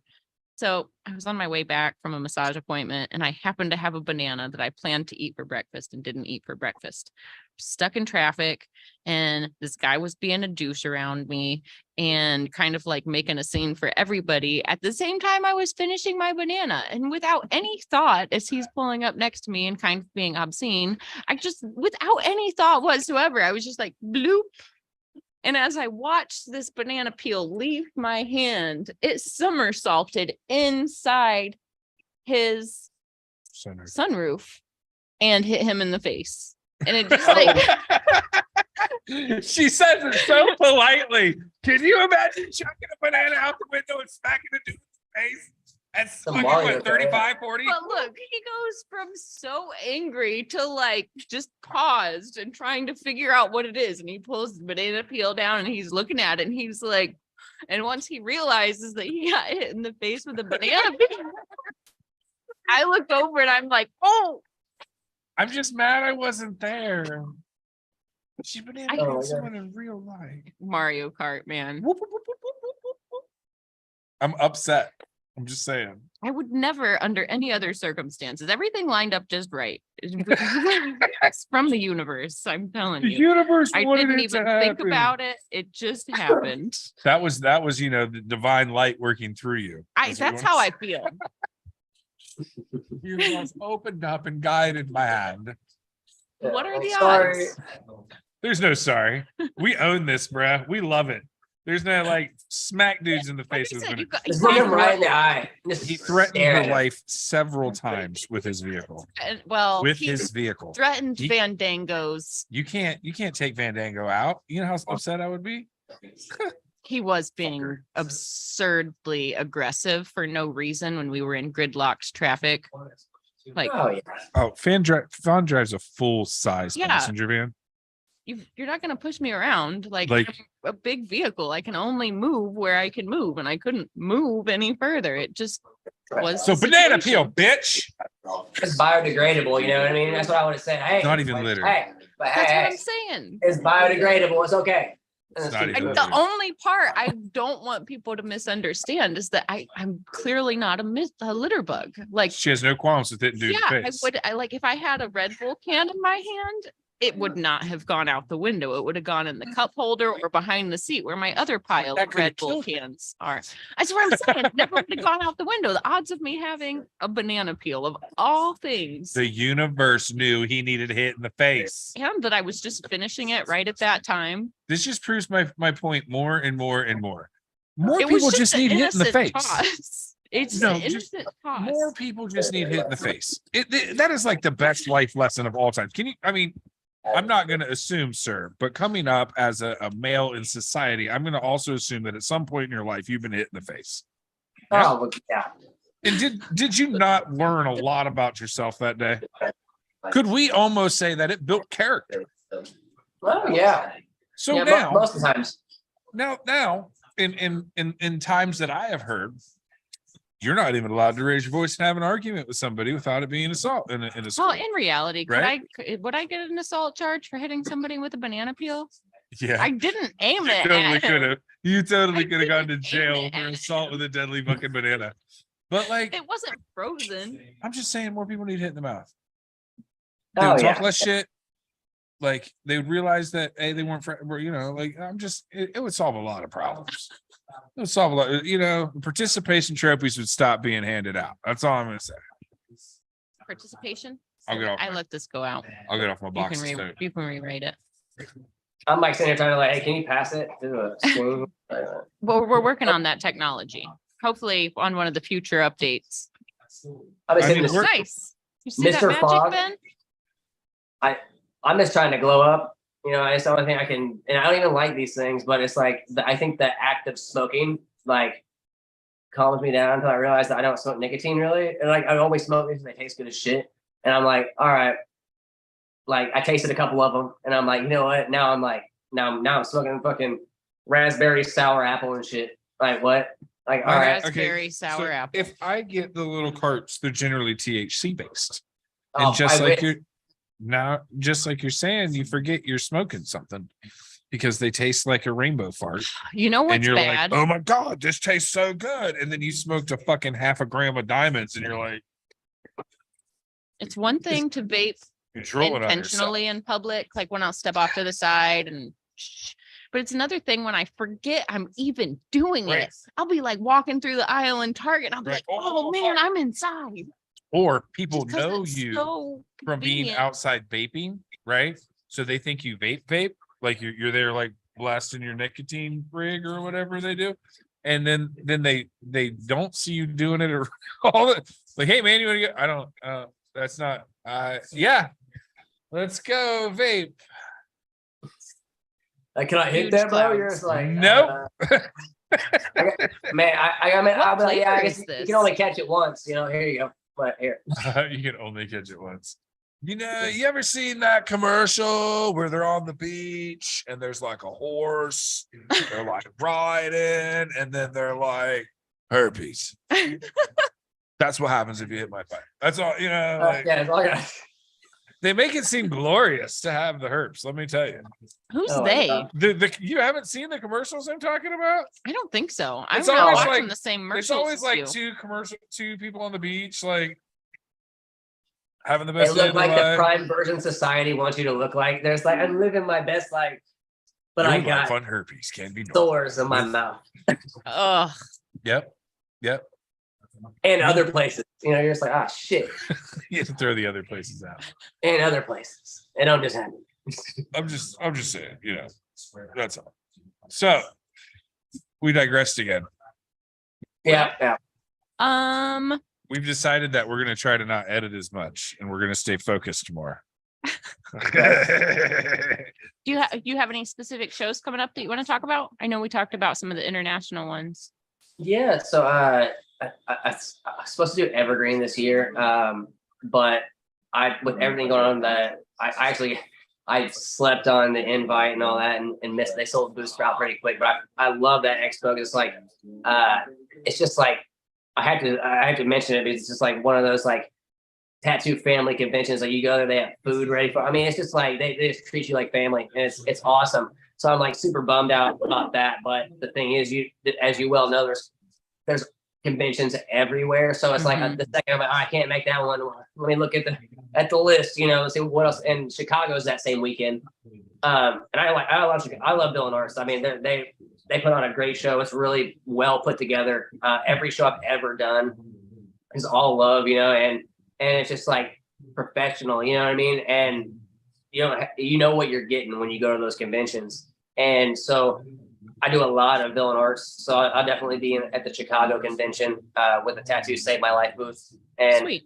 and that booth, like there's a few guys and gals that are from the shop here.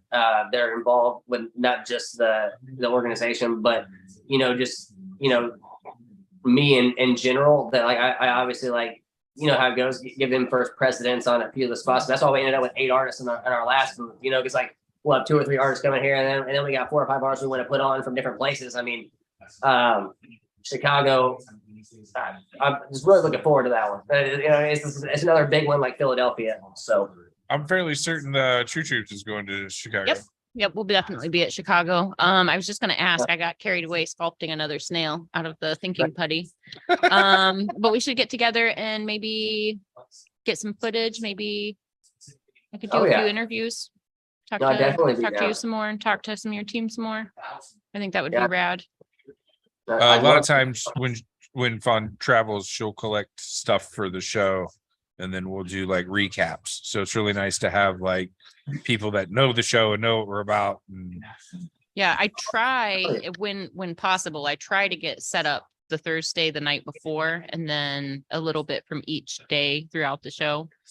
I don't know. I just kind of like the idea of being able to like share what tattoo conventions and expos are about to people that haven't been to them. I like sharing like, competitions. Since we've been doing this, I don't enter as many competitions, but I'm always like walking around them with my camera and like, the conventions where I'm fortunate enough to know the promoters. Usually they let me get up on stage and kind of go anywhere I want and do whatever I want and get whatever footage. But we'll do like the night before one week, and then the following week we'll basically have like convention coverage, and that'll be like the focal point of the whole episode. It's just talking about what happened. So our Philly episode was pretty good. I feel like getting better at not being so shaky and like overshooting stuff and And if it's a train wreck, we've got live footage. Hey, no, so I'm finding out the hard way. I'm finding all the footage from Philly myself, and this is kind of a new thing. We launched Tattoo Save My Life in New Zealand in November as a soft launch, just to kind of like, because again, I'm thinking so far beyond America with this, like it's a worldwide thing, and I want to just expand my reach and the people I meet, and just set a spark, but we really started getting footage for like the first time in Philadelphia. So we had our videographer out, and he came out for like 5 days of footage. So I'm seeing things I don't even remember. I'm like, oh man, that's the after party. That's the pre, like, yeah. You need to have a clause that says the camera stops at 10. Work that in next time, bud. The best footage sometimes, I think all the best footage comes after 10 though. That's the hard part, right? Is it the best? Or is it just the best? You know what I mean? Like, it's the best. It's the stuff you want to see, but it might not be the most marketable. We'll just hide little clips of it in there. We'll be like, oh, tattoos, oh, professional, and then like me laying on the ground, be like, ah. And it's like, and then it's just like a little attention getter, and it's like, at first I was like, man, maybe you shouldn't put those in there, bro. I'm like, you know what? Like, I want you to put like just a little bit of tidbit of the afterlife in there, just to kind of show people like the lifestyle. You know what I mean? It's like supposed to be fun. It's supposed to be fun. That's why we're here. It's like, okay. You can get tattooed at a shop any day. You know what I mean? And when we do these conventions, it's supposed to be a memorable thing. So it's like, I like to make each one memorable in its own way. And like, obviously Hell City, that's another one I gotta mention. I'm super excited about that again. That's like one of my favorite conventions ever. So I was always going to that as a kid, not a kid, but like I looked at myself as a young tatter tot. And when I was like, just going there, and before I even wanted to like tattoo conventions, and I was always like, yeah, I'm gonna tattoo here one day. And it's just dope to be able to like like just to live, to see those dreams unfold. You know what I mean? It's like, again, like going back to the inclusivity and like when you're a young tattooer, it's just like all you want to do is be able to be accepted as another tattooer, as a professional, you know, and then when you like are able to like go and tattoo besides some of the best artists in the world, you know, you're just like, like it's not even about trying to be the best artist. It's not about the competitions. I mean, shit.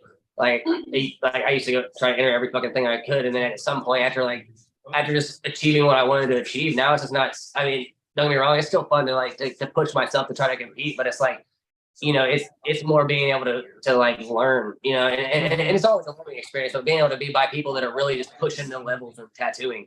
It's like you're like, hey, I'm gonna try to do that too, you know what I mean? And like it almost lifts the weight off your shoulder when you don't got to be done by 9:50, so you can spray some Bactine on there and get the redness away, so you can go in it so it's not oozing or, you know, there's like so much stress involved with trying to be like, well, let me get this tattoo done in time. Can you come back tomorrow and enter it in small black and gray? That'd be really dope, man. You know, like no, a lot of times clients don't want to fuck with that, so it's like I kind of started eliminating that stress out of my life, and I found like, you know, if it comes, it comes. Like if your client's willing to fucking enter some shit, dope, let's do it. Fucking put it up beside some of the best artists. I'm more humbled by losing than I will winning. You know, you win something that's tight, it's a good feeling. You put it on your wall, you forget about it. Like shit, like I know that I got these things fucking hanging up all around. You know, they're all around the whole shop lined up. I don't remember half the fucking things. Like a few of them are really important, and I remember those. But like for the most part, it's the memories, you know, that were involved with that convention and things like that. So I lately it's just been like a, you know, let it. Like I mean, like what you guys do. You say you go there and you get to like talk to people and shit. Like Philadelphia was like one of the first conventions in the past few years. Like I tattooed a lot. Don't get me wrong. I still did like, I mean, I tattooed a lot. Like, but I still also took like 2 hours on a Saturday, my last 2 hours, and just like went around like talking, kind of interviewing people myself. Like now, obviously, I'm not like, I didn't even know how to do it. You know what I mean? You know how it goes. It's like, how do you go and organically talk to someone? And like, you don't want to, and again, my goal is not to be like, hey, you know, how does tattoos save your life? Well, maybe that's how I should do it, but I don't fucking know, because I'm like, you know, that's not necessarily what I want to see, the same thing over and over. I want to see like the organic conversation, like, you know, like we'll hit that part, but like, you know, who are you? What's this about? You know what I mean? Like, and next thing you know, like then you get like, I mean, kind of how we're doing here. It's like, you know, a lot of times you can give your mission statement in your introduction, and it'll scope your conversation.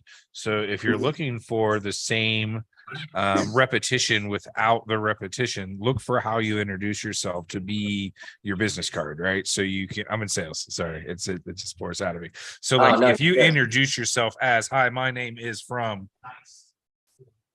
I'm here to talk about today, boop, boop, boop, boop, boop, boop, boop. You don't have to start the conversation. They stop talking and the other person will start. Yeah, that's a really good idea. If you bring the point of what you're there to talk about up and stop talking, most people will drive right into exactly what you're talking about. Right. Exactly. So, hi, I'm here to talk about this today. Bloop. It's the same tactic that like news reporters use. But in an environment where you already know a lot of people, and generally most people will at least understand that you're there to interview. You're not there just to, you know what I mean? In the context of the situation, it makes fucking sense. So like, just lean on the natural ability of somebody else to pick up on what you're there to do. You don't have to map everything out for everybody. Hi, I'm here from this, and today we're talking about how tattoos saved my life. Right. I mean, that sounded fucking good. You know what I mean? Like right there. It's like, and again, that's why it's all a learning process. I'm sure with like the first few podcasts, it was like, you know, how do we get there? Train wrecks. We don't even have our first episodes. They're on the YouTube channel, on the Tattoo Collecting. We lost like a chunk of them, didn't we? I don't think so. I think they're still up. No, there was some that never even made it like out to the world. There could be. They were lost in data transfers. It's okay. I know what I'm doing when I get done today. I'm gonna go watch them. So in Hell City this year, I'm gonna have a space set up like in the corner of the stage behind And one of the things that I think is going to happen in that area, it's going to be like, where all of our cameras and equipment are. But I am going to set up like a little photo shoot area where we can do like tattoo tours where people can show off their collection and explain. Maybe that's something where, like, if you were down, you could hang out with us and maybe ask some of the people that are doing the tours with us. We could share footage and you could ask them the questions of like how tattooing has saved them. As you're showing us your collection, Yeah.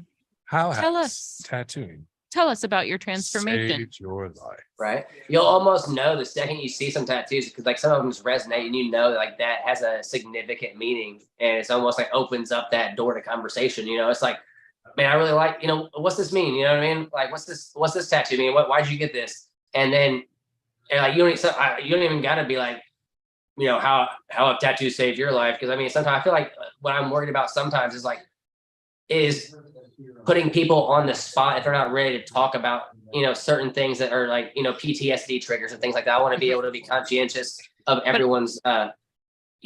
I feel like if I get kind of a little uncomfortable just grabbing random people out of the crowd, but I feel like when have the privilege to be up, like when the competitions are going on, if I can talk to people up there and be like, hey, this is rad. I'd love to hear the story if you want to come meet me over here. So far, that's been like the most comfortable and easy way for me to talk to people. But at the same time, I've also been up on stage totally nude and showing my collection off and know how awkward it is. But I also know that the people that do that want to share the stories about their tattoos, or they wouldn't be showing them off like that. You know what I mean? Mm-hmm. So Yeah. I think maybe we should plan on maybe not necessarily all weekend, because I know that you're going to probably be busy tattooing, but maybe we could schedule some specific time and have like collectors lined up to talk to. I might not actually be tied to a camera this year. So you might be tied to a camera this year? So I might be tied to a different camera. We'll see. I think by then I'm going to have a nice rig that we can put any of the 3 cameras in and have it mic'd up and have probably a mic on the camera or lapels coming off. So we'll have our videographer out as well to get some even more footage too, because like he'll be right there beside it, and how we work, we'll be able to share all the footage we get with you guys too. I mean, like I said, he is down with it. He's actually probably coming to about 15 conventions this year, and we pretty much have him hired on with a contract for the whole year, doing all our footage. And like I said, I mean, Saturday, I have my Saturday evening. I'm planning on just hanging out at Hell City. Friday and Sunday, I know are kind of like are my hectic days, but Saturday, which is normally like a busy walk-in day, like I'm not trying to do walk-ins. I'll probably just have an appointment booked for the morning, and then like hopefully be done like 5 or 6 p.m. and just be able to like hang out, talk to people, come check you guys out. That'd be a perfect time if you guys are doing it then. And just be able to network again. That's like kind of what this is all about.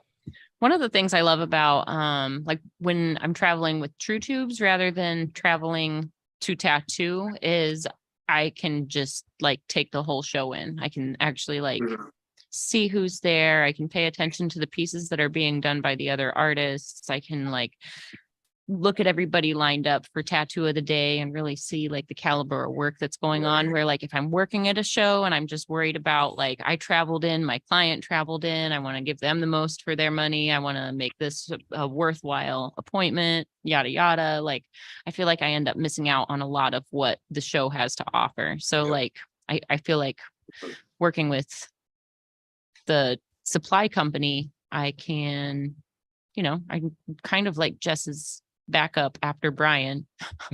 So it's just like if we get busy, I mean, I feel like we work really good for setup and tear down together, and that's the part that really needs a lot of teamwork. But it allows me to be there and help at the booth, but I can also like walk around and get footage. And even if I wasn't getting footage for the show, I can still just take the show in, and I can walk around with Derb and network, and I can meet people. And not that it's every time I say I'm going to go to a show and not work, I end up working. I mean, there's always work. Exactly. That's my point. Like every time I'm like, no, I'm just here to hang out. Yeah, but I get a lot of free with the time double too. booth, like Ben, watch the booth. Yeah. Okay. But no, you know what I mean? Like, since most of the shows that I attend are because so and so is throwing it and we're buddies and I want to go check out the show, you always end up at some random post doing some job at some point. That's fair. Not that I That's hate fair. it. It's kind of paying my dues. I'm not mad at it, but like, yeah. I You feel like and I I like to meet volunteer for a in the lot, though. middle. What's that? I feel like I like to meet in the middle. Like, I think it'd be liberating to be able to go and just absorb it all. Like, I want to so bad sometimes. And then other times, like, I know how I am with like concerts. For example, I used to play music a lot. And like, it was every weekend I'd be out in a band playing, doing our thing, whatever, trying to live the life, be a rock star, you know.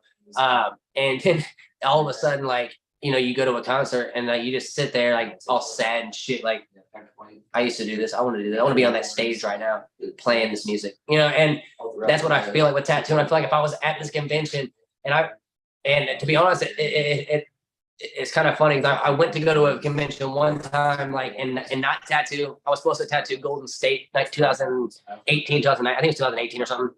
And like, I thought I forgot to put the fucking deposit down on the booth, and they're like, "Man, sorry, we sold out on the booth." And I'm like, "Damn, bro! Like, I'm doing 15 conventions this year at a time." I was like, I thought I had all my deposits in. Like, I have a client booked out there. I have my flight booked.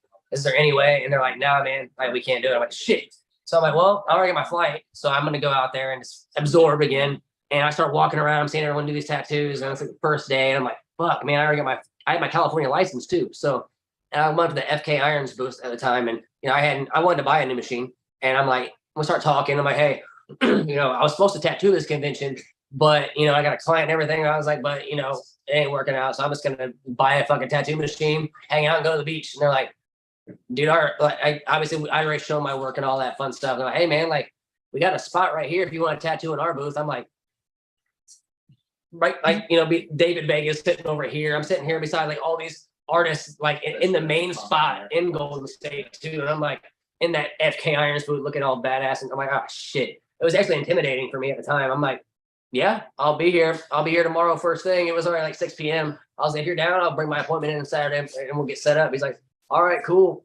Just some like interviews and shit. You know, I'm sitting here feeling like a rock star again. I'm like, damn, you know, this is exactly why I don't know, like, I feel like I network better with tattooing, you know what I mean? Like, but again, like I said, branching into this whole new thing, like I'm starting to see like the amount of people that walked up to our booth in Philadelphia for the tattoo saved my life, and just were like, dude, like I'm not even getting tattooed right now. I'm getting tattooed over there, but I just wanted to like let you know, like, I saw this and I want to see what this is about. Like, is this shit really hits home? And like the artists that we talked to, I was like, "Hi, I'll record this shit, bro. Like, this is organic as fuck," you know. But like, we got a lot of footage. Like, we couldn't even share it all. You know, we're about to drop our YouTube channel in the next week, and we have so much footage to post. It's like interview, like, you know, 40-minute interviews with just on some bullshit. You know, just fun times. You know, and at the end of the day, I'm sitting here like it really opened my eyes to like this. We can really make a difference. You know, and shit. So hopefully I'll be taking a little bit more time off. But like I said, I know my ass will be tattooing at least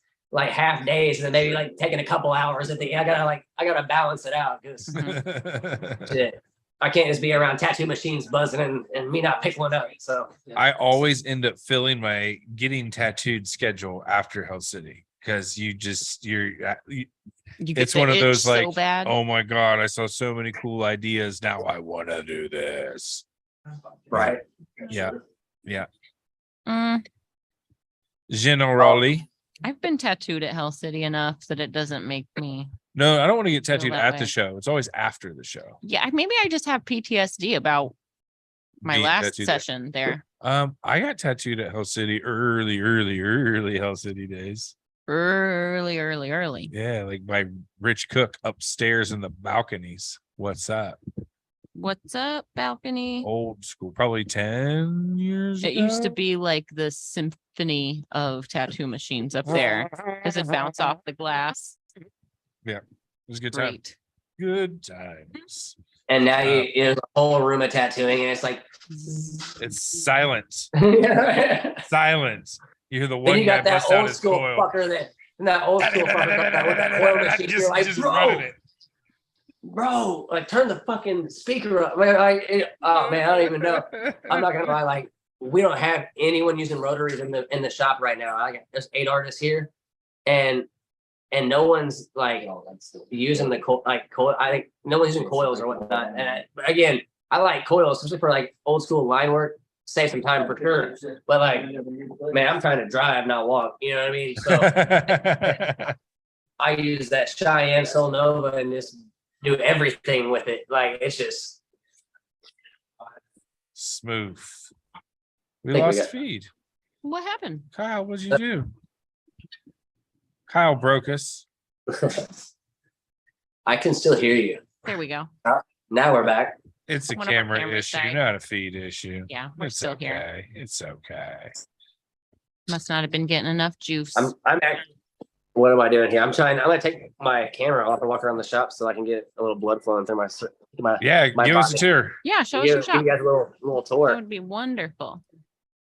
All right. So like this is my booth. I feel like we're on MTV Cribs and we got Andrew over here just finished up a tattoo Good job, Uh, Andrew. at Andrew Gummer Art Instagram. You know, gotta throw the homie some love on there. But but so this is the aftermath of Philadelphia. So yeah, I try to stay I try to stay as organized as possible, but this is all the shirts that we have left over.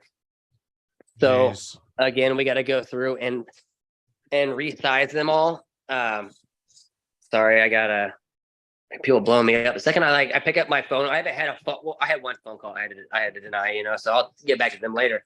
But we got Chris in here doing the piercings. Mm-hmm. Nice. He knows everything about everything. He's a piercer, so they know everyone's going to. He does know a lot of shit though. He's my homie. I'll tell you, like, this is an anatomical structure of a belly button. This guy will a navel, whatever. I don't want to be disrespectful and say the wrong. Cut it down. This is where I was originally gonna set up the podcast, but we just had so many people walking in. And I still got my Right. nuts out front because it was Christmas. Was It was, yeah. And I really like the Nutcrackers. I don't know why. I just think they're fucking dope. So, give him a summer costume and no one will ever say anything. Put a Hawaiian shirt on it. Yeah, it'll be good. We're gonna put an Easter bunny. We're gonna put a fucking Easter bunny costume on both of them and just rock it out each fucking holiday. Get them like cheap ass plastic masks. So it's like yeah, extra there we go. creepy. For Halloween. Like bunny faces. Like Oh yeah. No, that I'm really not above it, to be honest. So like, I could, you did a Keep Pikachu posting. tattoo. I figured Yeah, that's what I'm bunny saying. mice were okay. I literally like, bro, I have a wild boar up here, and it's like, so it looks a lot cooler like this, but and it's impaling a mannequin with a tattooing Save My Life shirt. So Amazing. like we take pride in our taxidermy here. So I used to be like fucking Jumanji at our old location. I had like, you walk this motherfucker and it was just everything. But we tattoo vegetarians sometimes. And I'm just going to end on that note. We tattoo Yep. vegetarians and vegans sometimes, and I'm with it. And a couple people gave us this weird look. I'm like, you know what? Here's the deal, guys. I'm going to meet you in the middle. We're bringing the fucking wild boar, and we're going to bring the cheetah. It's not a cheetah, but it's a bobcat, but it's kind of like, it looks like a cheetah. And all the rest of them, they can go home. So we got Aw. that's for like taking selfies when you're like trying to glow up in the bathroom, Mm-hmm. I like it. Oh, show.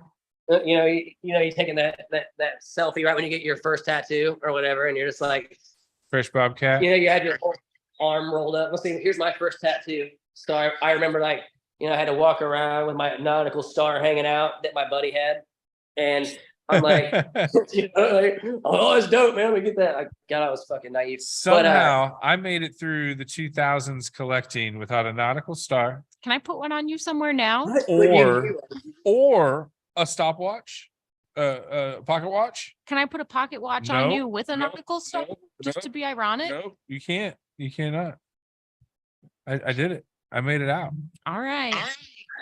I had a koi fish and it was cool. And actually, it was a horrible koi fish, and I had to get it covered up. But it was covering up some other shit, and now I'm on my third cover. And I didn't get any sugar skulls either. I think I avoided the three main. Like, I did good. No sugar skulls either. No, I did Wow. good. So where are we now? Show me the things. That's the fucking triple cover up right there. I don't even, you can kind of see it. It looks great. Yeah, I got guns on my guns too. So like when I flex, you know, like Nice. I got guns on my Clever. belly. I don't even, Clever. I'm gonna message. I'm gonna send.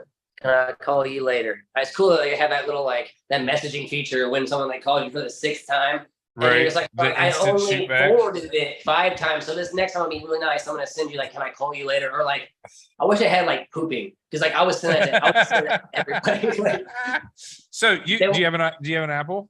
Do you have an iPhone? I do have an iPhone. So you can set your predetermined texts.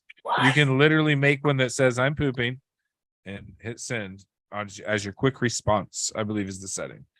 And on that Yeah. note, I am going to take a break, and my daughter calls me and tells me good night every night. So I'm going to step out for a sec and say good night, and I'll be right back. He can't forward this call. I forward that Nope. call, never. That, be in yeah, that trouble. call, never forward that There's call. no man. such thing as trouble.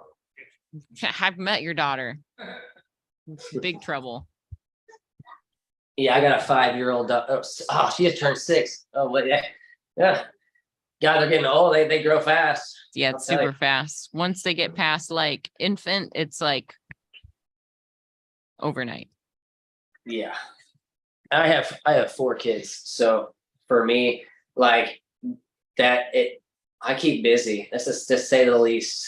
I would say I'm like, my social life, like, is only at conventions. I feel like if I'm like at home, like I might get like one night off to go to karaoke night, you know, I don't even do karaoke, but like, I'm like, well, what else is there to do? We're in Indiana, you know what I mean? Like, Isn't it funny the way that there's like the misconception that we lead these crazy lives where we're out all the time and we're social butterflies, and like it sounds like between your kids and your dogs, you've got your hands full.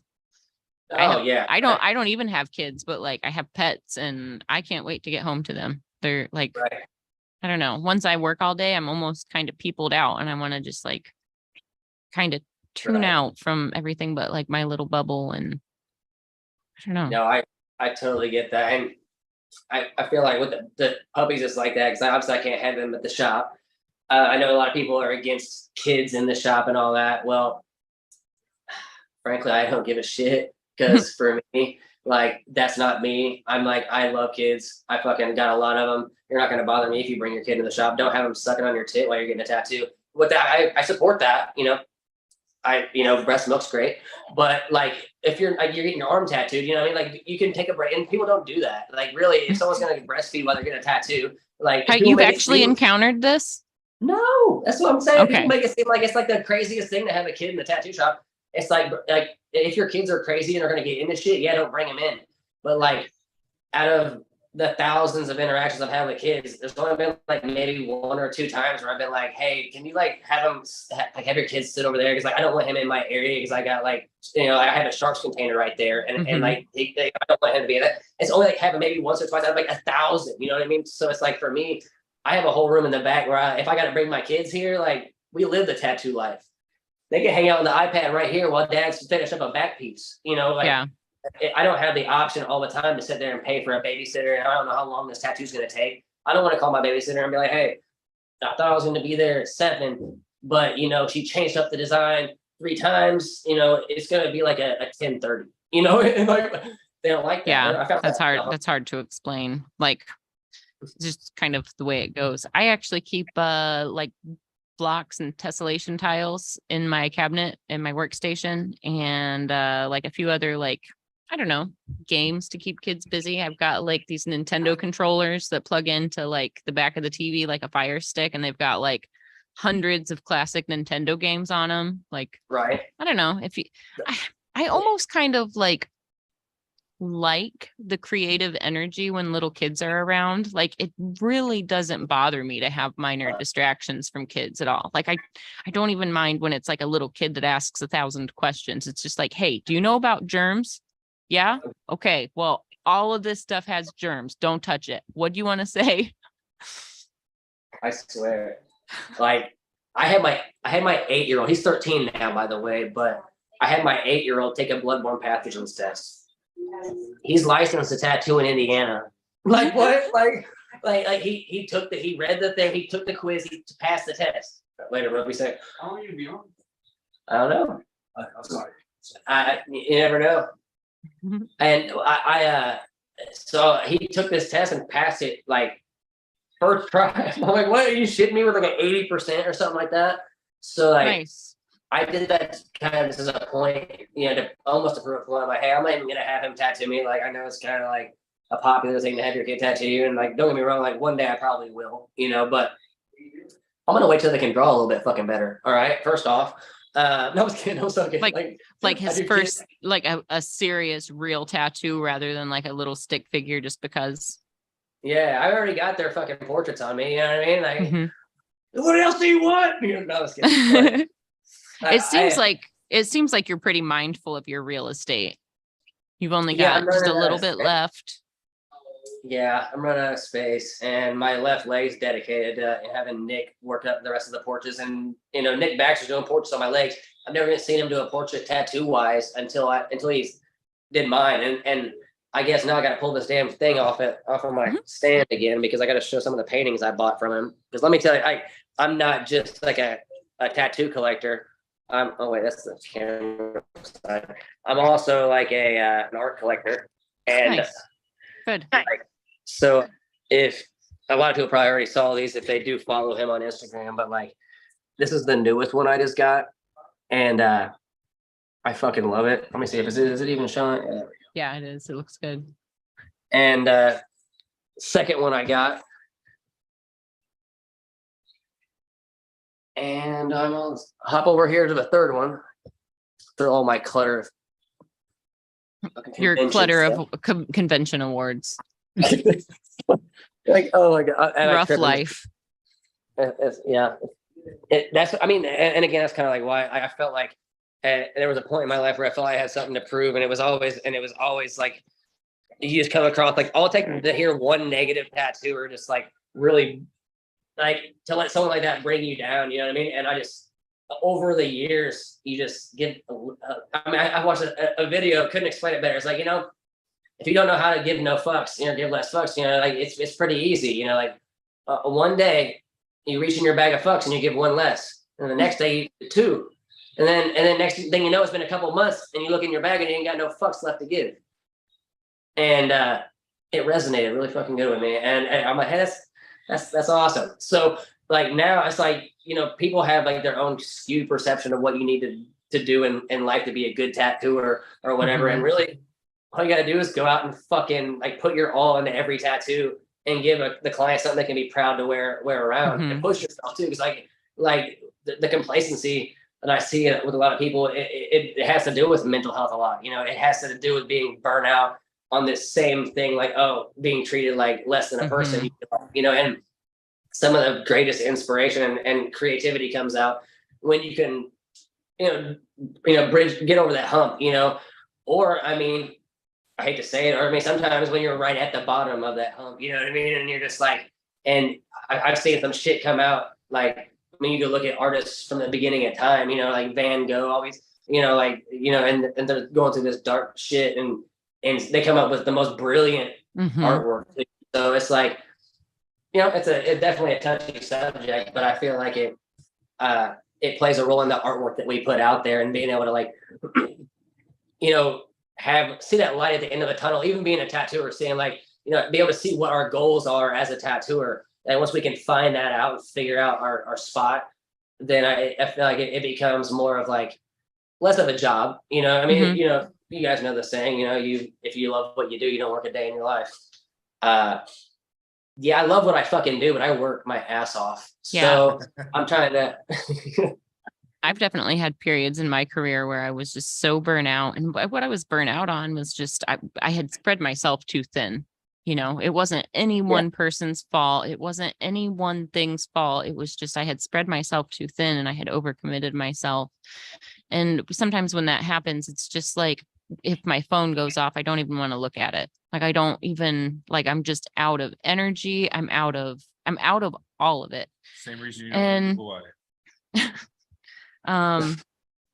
I don't know. It's really nice to be at a point in my career where I can take on projects that like really fulfill and like kind of like scratch creative itches for me. It's just nice to be to that point. Like, my mental health is so much better once I started like narrowing things down to just like specific kinds of projects. And then instead of feeling obligated to do everything that came across my email, I help them find, or my manager helps them find the appropriate artist. Like, instead of like feeling like I'm the only artist that can fulfill what they want, it's like, yes, I could do that, but there's also these 3 other artists that would probably even do better than me. We should check their work out. You know, Right. once I realized I could start like basically saying no, my mental health, like, I just felt like I was much less stressed out. Not that like I was, no huge mental health things throughout tattooing. Like, we have stresses and things like that, but just eliminating that stress for me every day. I just feel like I'm in a better mood all the time. And when I'm in a better mood and when I am happy, I do better work. You know what I mean? So it's like by not taking everything on, by honing on the work that I'm passionate about, I then am in a better mood. I like my projects better, and I'm pulling off tricks that I was never able to pull off before because I'm focused and happy and like in the zone rather than being Burn out. frustrated and burn out. Yeah. I can see that. Hence why I haven't had a job last more than 2 years in the past decade. Well, Right. jobs. That nail sucks, Job. but that defines Yeah. the job. We'll get you doing snail tattoos, Ben. Snails will rule the world. I mean, I heard they have a few YouTube classes, so I knew a few people that would probably be willing to show me a thing or two. We actually, there was this video a few weeks ago that we actually like played the whole video, and then we Oh, it was great. offered our own commentary over it. And I'd only seen the first few minutes and I was like, this is gonna be gold. But it was a guy giving step-by-step instructions on how to tattoo yourself. But like, just It before, was amazing. like, we would say like, oh, the reason you shouldn't do that is this, and then he would pretty much say the exact same thing in the next breath, but in his own words. Like, you want to put it somewhere where it'll be easy to cover and hide because it probably won't be good. It's like, oh, that's another reason not to tattoo yourself. Don't do it. Don't tattoo yourself. I mean, don't tattoo yourself to learn. I think if you're an established artist and you want to give yourself a trinket in a place you can reach, go for it. And I use the word established artist like I mean it. If you're like, hey, I've done like 3 of these, let's black out my leg, that's probably not the best idea. So one time when I was managing Studio 13 off a high street, Ooh, name drop. my piercer, Nathan, he relied on public transportation. So he gets off the bus, he rolls in, and he's like, Fawn, you're never going to believe this. I was like, yeah, you rode the bus. Anything could happen. He's like, well, I'm standing there waiting for the bus to come. I'm standing at the bus stop. I'm minding my own business. I'm smoking a cigarette. And he has like tattoos clearly on his hands. And this guy comes up to me. He's like, hey, $3 hand tats. Nathan was like, 3? Not even 5? And the guy's like, $3 all day. $3 $3 hand tats. hand tats. $3 hand tat. Can I see an example of your work? This would have been please? like 2009 or 2010. Please, sir. $3 hand tat. Fawn, the price for a hand tattoo has never been $3. I know. You did not need to preface with 2009. At no point in the history of tattooing has someone been like, you know what, $3 should cover the hand. Like I said, 1940, it was not at even least $5, $5. You not know? even 10. Like, $3. Have you ever been to I'll give jail? you hepatitis right now for under $5. Hey, I mean, have you been to jail before? No. Yeah. Well, Honor and ramen noodles are pretty cheap and they're a hot commodity. So I mean, you might get a hand tattoo for $3 worth of ramen. Just throwing it out in the universe. So, That's like, a I'm not saying That's a different, but like in trade at the almighty ramen dollar, you know, that's not a $3 pack of ramen. That's like a $37 pack of Right. ramen. So you're still getting a $70 in trade fucking hand tattoo. That I can live with. yeah, right. That's the homie hookup, you know, Yeah. like we've been Random- bros for but 10 years. random Blast that people $70 bus hand. stop though. Like, where was he gonna do it? Where were they gonna go? Was he gonna do Can it on we- the bus? Did can he we have a get it? battery pack? Can we get You it better done have. before the next stop? I get off on stop 15. What can we do? Yeah, good times. Yeah, now we have like the battery packs and all that. Like I want to do something weird, like tattooing some weird fucking place for sure. I don't know about a bus. A subway train might be kind of cool, like in a different country. or something. Dirty. What if But, we like- had, what if there was an event that was like there was a like a rolling tattoo convention on a train? That'd be dope. They do like a ship thing. Like Yeah. you know, Who do we Yeah, talk that's to about this? I know some people we I'm can gonna talk to about guess this. Amway. Amtrak's. Well, it would definitely have to Amtrak's. be That's the like word I was looking for. I don't know. It'd have to be at least a few days, 2 or 3 days. It'd have to be at least 2. I haven't taken a train trip anywhere. Have you? Nope. I hear It's they're on the really list. nice. I hear they've got like public you get your cars own and car. yeah, you get your own private comfy little car. And I smoke in my car. Do they have I think some of the cars have like little things that you can step off of. Can what? I fly a kite Okay. off the train? I would love to fly a kite off the train with you. I think I've we seen would it end up in before. train jail. I think we would end up in train jail if we took a train ride together. On they'd be like, "You're in the caboose. Come with me." Come. You guys have both failed on riding the train today, and your baggage will be waiting for you at the next stop. I don't think there's a train jail. I bet. Bullshit. I don't know. You know, trains have always had a jail. I bet. I don't Mhm. know. If you It's like a cruise ship. car, You know, every cruise ship has a brig. if you've got a private car and the window's open. I hear the words you're saying. Fine. I don't know. I'm So, jumping out. anyways, I got to talk to some people. Let's do it. We gotta do this. Can we take one for fun and then one for business? Can we not ruin our train ride with like work the first What time? if we just do like a tattoo family reunion where it's like just come hang out, other tattooed people. If you want a tattoo, cool. If you don't. Because it wouldn't be something that would have like public walking can through we it. just It'd have take, to be like- you and your client, and that's it. Can we just like take a train ride before we decide to like work on a train, please? Yeah, where you want to go? I don't give a fuck, but like, can we just like Is there one that goes from Chicago to New Orleans? think west?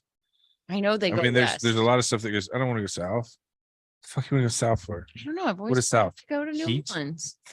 I don't mind the heat. Lizard breath, I don't know. mosquitoes. Okay, so we were talking about mosquitoes today, and like if there was a zombie apocalypse, how they would be like the absolute worst thing of all times.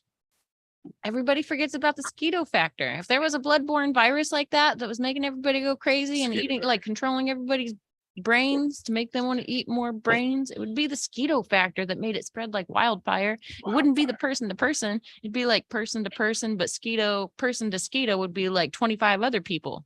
Boom. Mosquito factor. So no, I don't think I'd want to go south. All But right. can we go west? Yeah. See like a mountain or something? Yeah. Like drink coffee at the top of it. Mm-hmm. That's code for smoke weed. And then drive. Oh, I Like- thought you really wanted to like smoke weed and drink coffee and have donuts like at the top of Pikes Peak. Have you done that? No, Should. I'm not as traveled, Fawn. Mm. It's a fun mountain to drive up and back down. I'll drive mountains with you, bro. I've done some Smoky Mountains. I've done some Appalachian mountains. But no, These are like hairpin I don't west. switchbacks. And that's kind of why I don't want to go south, because the majority of my travel experiences have been up and down the East Coast. That's fair. Well, we've been rolling for a while. Rambler. We have been kind of rambling. We've been on track a lot. We've been off track a little bit. We're going to be on an Amtrak soon. We should look into this tattoo event. You want on to the ride a train. train with us, bro? You've heard of a choo-choo train? I'll be Have you tattooing. heard of the tattoo train? Welcome to the tattoo tattoo train. Right. I can wear my maple stripe. You've pencil got the now. right. I've got a like floppy like engineer hat. Like fuck this thing. Well, Hear me out. The tattoo train. I think so. It's got to be the tattoo choo. Tattoo choo train. It's gotta have the choo. It's gotta have the ooh, yeah. Tattoo choo Okay. train. We could do that. Tattoo choo. Tattoo choo. That way you get the Yeah, best of both worlds on that one. the most overpronounced and mispronounced convention of all time. I say Hop we just aboard. throw a party, see what happens. That's kind of what Hell City Phoenix is. Well, Have you been out there? Unfortunately, no. Every time like well, you it may have came up. missed it.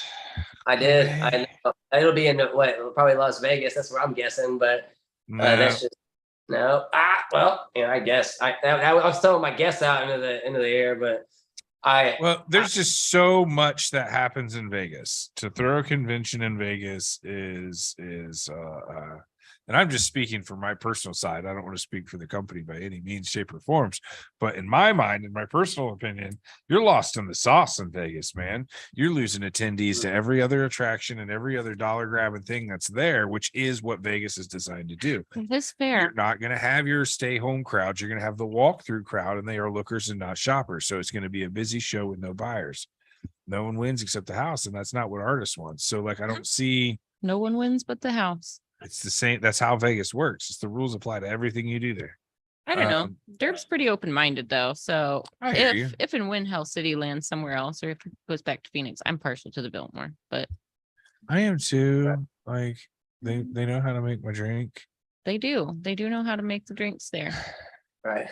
They just put in a water slide that's fat people approved. They let me ride it.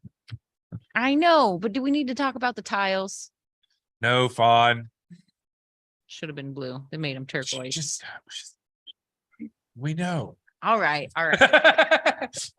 Fawn went on a nerd moment when the tiles were the wrong color. They did all these renovations, and she's like, "What the fuck?" And Right. It made me happy on my inside parts because the tiles were the wrong color. She's like, "Ben, I have to show you." I'm like, "What, Fawn? Can I put my suitcase down?" No. The tiles, Ben. The tiles. It was immediate. I was pretty upset. You were I very was pretty upset. Visibly upset when I saw Who you. they put in charge of that. I would still love to talk to that designer who was like, yeah, turquoise, because we're in the Midwest. Oh, never mind that there's like historic significance to the color of blue that's Fawn, they everywhere probably else don't on own the property. island anymore. They can make something that's similar. It's not even like remotely the same. Anyways, only we've 20. totally digressed. You are the Kyle, digresser. are there any other tattoo current events coming up that you can think of? Come on, Kyle. I not think that I I'm woke him aware up. of. We bored him to death. What? Am I an intern? Am I asleep? My eyes are even open. I've been here since 6 a.m., bro. Why? Why is your life so hard? I've been painting Painting. So you hard chose, in the paint. so you Come chose back this and life. all the way over there. You Yeah, chose show this both- life. Show both of them off. Kyle painted stuff today. Everybody? Kyle's been killing it. He just completed 31 days of paintings where he did like a postcard sized oil painting every day. And the first and last day he did the same skull, and you could see so much growth. Good job, Kyle. Hmm, I'm proud of you. There we go. I can't draw stick figures. You amaze me. Oh, Kyle, you've that. come so far. Super cool. Yeah, painting is something that I would like to one day get into, but tattooing has always been my art medium. I feel like it's just like I love one of these days it'll slow down. I'll get the kids, the dogs, all that. I've bought so much stuff to get ready to start painting. I have like I don't even want to get into it. I'm gonna start tomorrow. So I just got pastel crayons. I got a Yeah. book. Pumped. yeah, as long as the coloring book's already ready, man, they got the outline. Yeah. Hold on, I got to tell you about this Straight thing that I into the saw. coloring book. So, okay, I went and I had breakfast lunch with Ben and his daughter. Was it Sunday? Yeah, Afterwards, we were coloring. yeah. Almost So we were every time. coloring, It's and coloring her I was blocks. showing her how, like, if you color with the crayon like quickly and with pressure, you'll make friction and it will color more efficiently. Pack it in. Pack So it in. today I spent way too much time on Instagram, but there was this guy coloring with his daughter and he put the crayon in the end of a drill, a cordless drill. And he was like, shh. And it was like the same lesson that I just showed Lily, but it was like spinning to create the friction. And it was like laying that Crayola out beautifully. Wait till I bust out the heat gun. Mm. You pack in and all, and you bring the heat gun out, it melts it all into place. like looks all glazing sexy it. and glossy. Mhm. We haven't gotten there yet. I'm a crayon artist. I can rock some Crayola. If you draw the picture, I will gladly poorly fill it in with color for it. I recently That's did a Princess my Peach jam. tattoo and I couldn't find quite the right pose. So I was like, I wonder if I could find any coloring pages. Sure enough, I found the perfect Princess Peach. I just had to change whatever she had in her hand to a turtle shell and run it. Coloring book saved the wizard. day. I mean, I could have drawn it, but save some time. Princess Peach is Princess Peach. It was Prince. It was we needed the classic Princess Peach Right. too. So the coloring book version was perfect. Those mandala adult coloring books, yeah, those are flash books. Yeah. Oh, yeah. like those are flash books. That's Yeah, that's our good. flash book. They're like, oh, it says fucking adult coloring book. Yeah, that's all the flash pieces we have available today. So Sure does. You know how many lines of that I'm not gonna draw? Any of them. I have a ton of them. I have a ton of adult coloring books, and they're how I art when they have art nights, because you can't just come with nothing. You can't just smoke weed at paint night. Like, you gotta act like you're into art. So, you know, You gotta have a coloring book open. I got a pretty wicked pencil set. Mhm. they make light tables, bro. You know what I mean? Like, Yeah, just act like I'm moving the pencil. Just act like it. Fake it till you make it I bend. tried to paint my number one night, and I got like what 4% into it, and was like, "This is dumb." Can't even tell me how to do it, and still fuck it up. Well, It's all right. It's all right. We'll get there. One snail at a time. one snail at a time. Well, On that note, it's about 8:30. it's bedtime. We smoked a lot. I could Talked a lot. totally use another Red Bull, but I probably don't need one this late. Splitsies. it's Yeah. karaoke. So I don't There's know how far karaoke? y'all are, but it's karaoke night out here. So I'm on You my ready to go? way. I'm gonna go watch people suck at it. I don't do it, but I just watch other people do at it. And I do what they do, and I'm just like, and it helps bring my self-esteem up. I sound so much better than that in the shower. Like, Mhm. I can't bring it- I I'm can't- gonna go ahead and throw the karaoke challenge out there, bro. oh, Get up man. there, rip it. Get up there and It just. doesn't- Have you just ever shake been my around belt better. people? Have you ever been around people who take karaoke a little too seriously? I worked Oh. at a bar that did did full stage, right? You got the microphone, the monitor, the whole nine lights, and yes. Okay.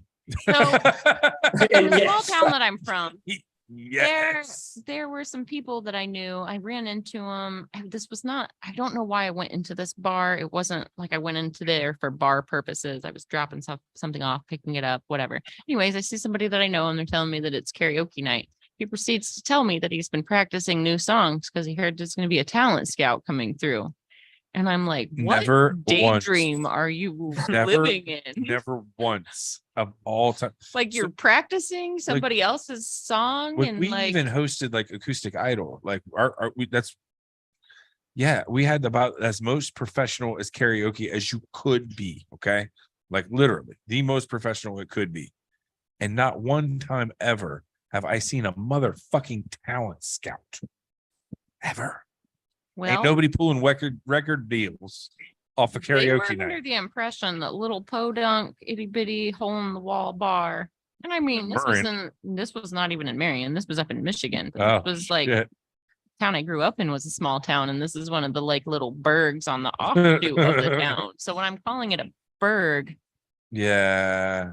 as this little bar, why would you think anybody was going to just be strolling through there? And he proceeds to tell me that there's this guy that is telling everybody that he's a talent scout. He loves listening to them, and he's going to find the next. It's like, oh man, He's milking you for drinks, bud. oh, He's milking you for hook, drinks. line, and sinker. You like, and then Speaking I of, said a can we couple just- of times, Can we "Did you just think go do this is some real?" karaoke? You and I, Yeah, let's do it. where are we going to go karaoke at? Who cares? Anywhere that has it. Karaoke near me. Road trip. We'll come shut it down. Let's go to Indy. Okay. We'll see you in 4 hours. Right. 2.5. Hey, You know it's going to take us 2 hours to leave. Shut up. Hey, we'll just be getting started. So at midnight, 12:30, that's when the hoodlums come out. So that's when when the real Yoki starts. that's yeah. The hoodlums. It gets real. Yeah. Well, maybe I'll Brownsburg, throw a Indiana. maybe next time out there. Yeah, next time. I'll throw a maybe next time out there. Thursday night. Oh, well, sir, enjoy your karaoke. To Yeah. all of you out there in listener land, thanks for queuing in for the wonderful world of tattoo collecting 101. Join Fawn, us where do the people find you? at fawn_baker on the grams, or fawnbaker.com, or Fawn Baker. tattoo collecting 101 One. on the Oh, Instagrams. Next week I've been capturing footage from some of my appointments. So next week, we didn't get to it today, but next week I'll share some of that footage. Patty Talk with Fawn Baker And- next week. I mean, it'll be like progress. One of the projects in particular, I just happened to stumble across some photos of the day that I started at Honor. So I found the marker drawing from years ago, and now we're like ready to start the inner panel of this leg sleeve. So it's a Super cool cool. milestones, but cool documentation presented itself. So anyways, Chime in next week to join us Yep. on Fawn's tattoo progression. yeah, I'll probably have like maybe 5 different clients to talk about by then. So That felt professional as fuck. what? Just that whole bit right there. Like we just did that like good as shit. Well, I mean, I'm trying to think ahead and have some things prepared ahead of time. Trying. Anyways, it was awesome talking with you. Yeah, thanks for hanging out. As your tattooing saved my life movement grows, I would love to continue hearing about it. I think you're going to hear some wonderful stories the longer you go with this. I think that, mental health of the whole tattoo community is worth talking about. We talk about the artist's mental health, but talking about collectors' mental health is just as important, because without collectors, we don't have rad tattooers. Yep. Right. It's definitely not the first time we've delved into mental health on this show. So it's something we've brought up in many different times with many different artists and different people that like yourself that Many. many. You know who we need to have on again Who? is Robbie. Yeah. No, man. Fuck Robbie. He makes me cry. Well, I didn't plan for that episode to go that way. Well, it did, and I cried a lot. Our So next episode, we could talk more about like client artist relationships and the things I thought we would talk about. yeah, we had Robbie Rapo on. Robbie broke Ben down by and accident. it wasn't fair. Ben got he came real. in hot. He You knew know what, how he knew Robbie what was is, going though. on. He saw right through me. He's like, "You're damaged." Talk to me about that. And it was a rough show. Actually, he was more like, look, I don't want to talk to this man. I want to talk to little boy Ben. And we were all like, oh, Yeah, it sucked. I wasn't ready for therapy that day. I wasn't. Like, you know how you got to be mentally prepared for that sometimes. Like, I therapy once a week. I'm no shame in my game. But like, you have to have that mindset when you sit down to be able to have that conversation. And I was just like, okay, like, what are we doing tonight? Oh, okay, cool, Robbie. Oh, you're going to pry me open like a tuna can. You jerk. it was so It was a rough really when good it show. happened, though. It It really was was. a really good show. I still haven't been able to rewatch the whole thing. To be Yeah. honest with you. I was on the road, like in and out signal, and I think I was headed to hyperspace. I think that's where I was headed that day. Van full of people. Yeah. The closer you get to hyperspace, the weaker your signal gets. Like he is in the middle of nowhere in Southern Illinois. So. Okay. So, Right. yeah. It was one of those shows where like we had this whole plan. Yeah. and I was then listening the whole time. and I just then- wasn't contributing. Robbie and I just kind of took over. And he, I had a conversation with him not too long, like maybe almost a month ago, and like explaining because again one of our board members for our organization is Brandon. He's with Sanoderm. He does like a lot of the marketing and stuff like that. You probably met him at some point at one of the conventions. I was talking with him, about people that we felt that like, we could really, that would really like be able to resonate with, our message. And he was like, man, you got to hit up Robbie. I was like, bro, I already wrote his name down. So when I reached out to him, like he gave me his number, I called him and we probably talked on the phone for probably 30 minutes, just about, the importance of what we're trying to do and some things that we could do together as far as, being able to, join forces with this, because again, like with a lot of things, it's all about perspective. And the main thing I want to push to people that, are doing similar things is like, that none of it's competition. It's not like this isn't about, it's not like, it's about working. it's an honest collective good. Yeah. Yeah. Like the more, the better, it's like, if you're doing the similar thing, it's not about who's doing it better, who's doing it more or whatever. It's like, because different things work better for different people. Different perspectives work different for different people. Someone needs a different thing to heal their different view. So it's not cookie cutter. That's why mental health needs to be discussed more, so people understand that there is no one pathway. There is no right answer to how to make yourself feel better. Everyone's needs are different, and having different outlets to get that information is what it's about. Open up, not shut down. And anything we can do on our platform to help, we're in. So keep us in the loop. Yeah. Just a matter of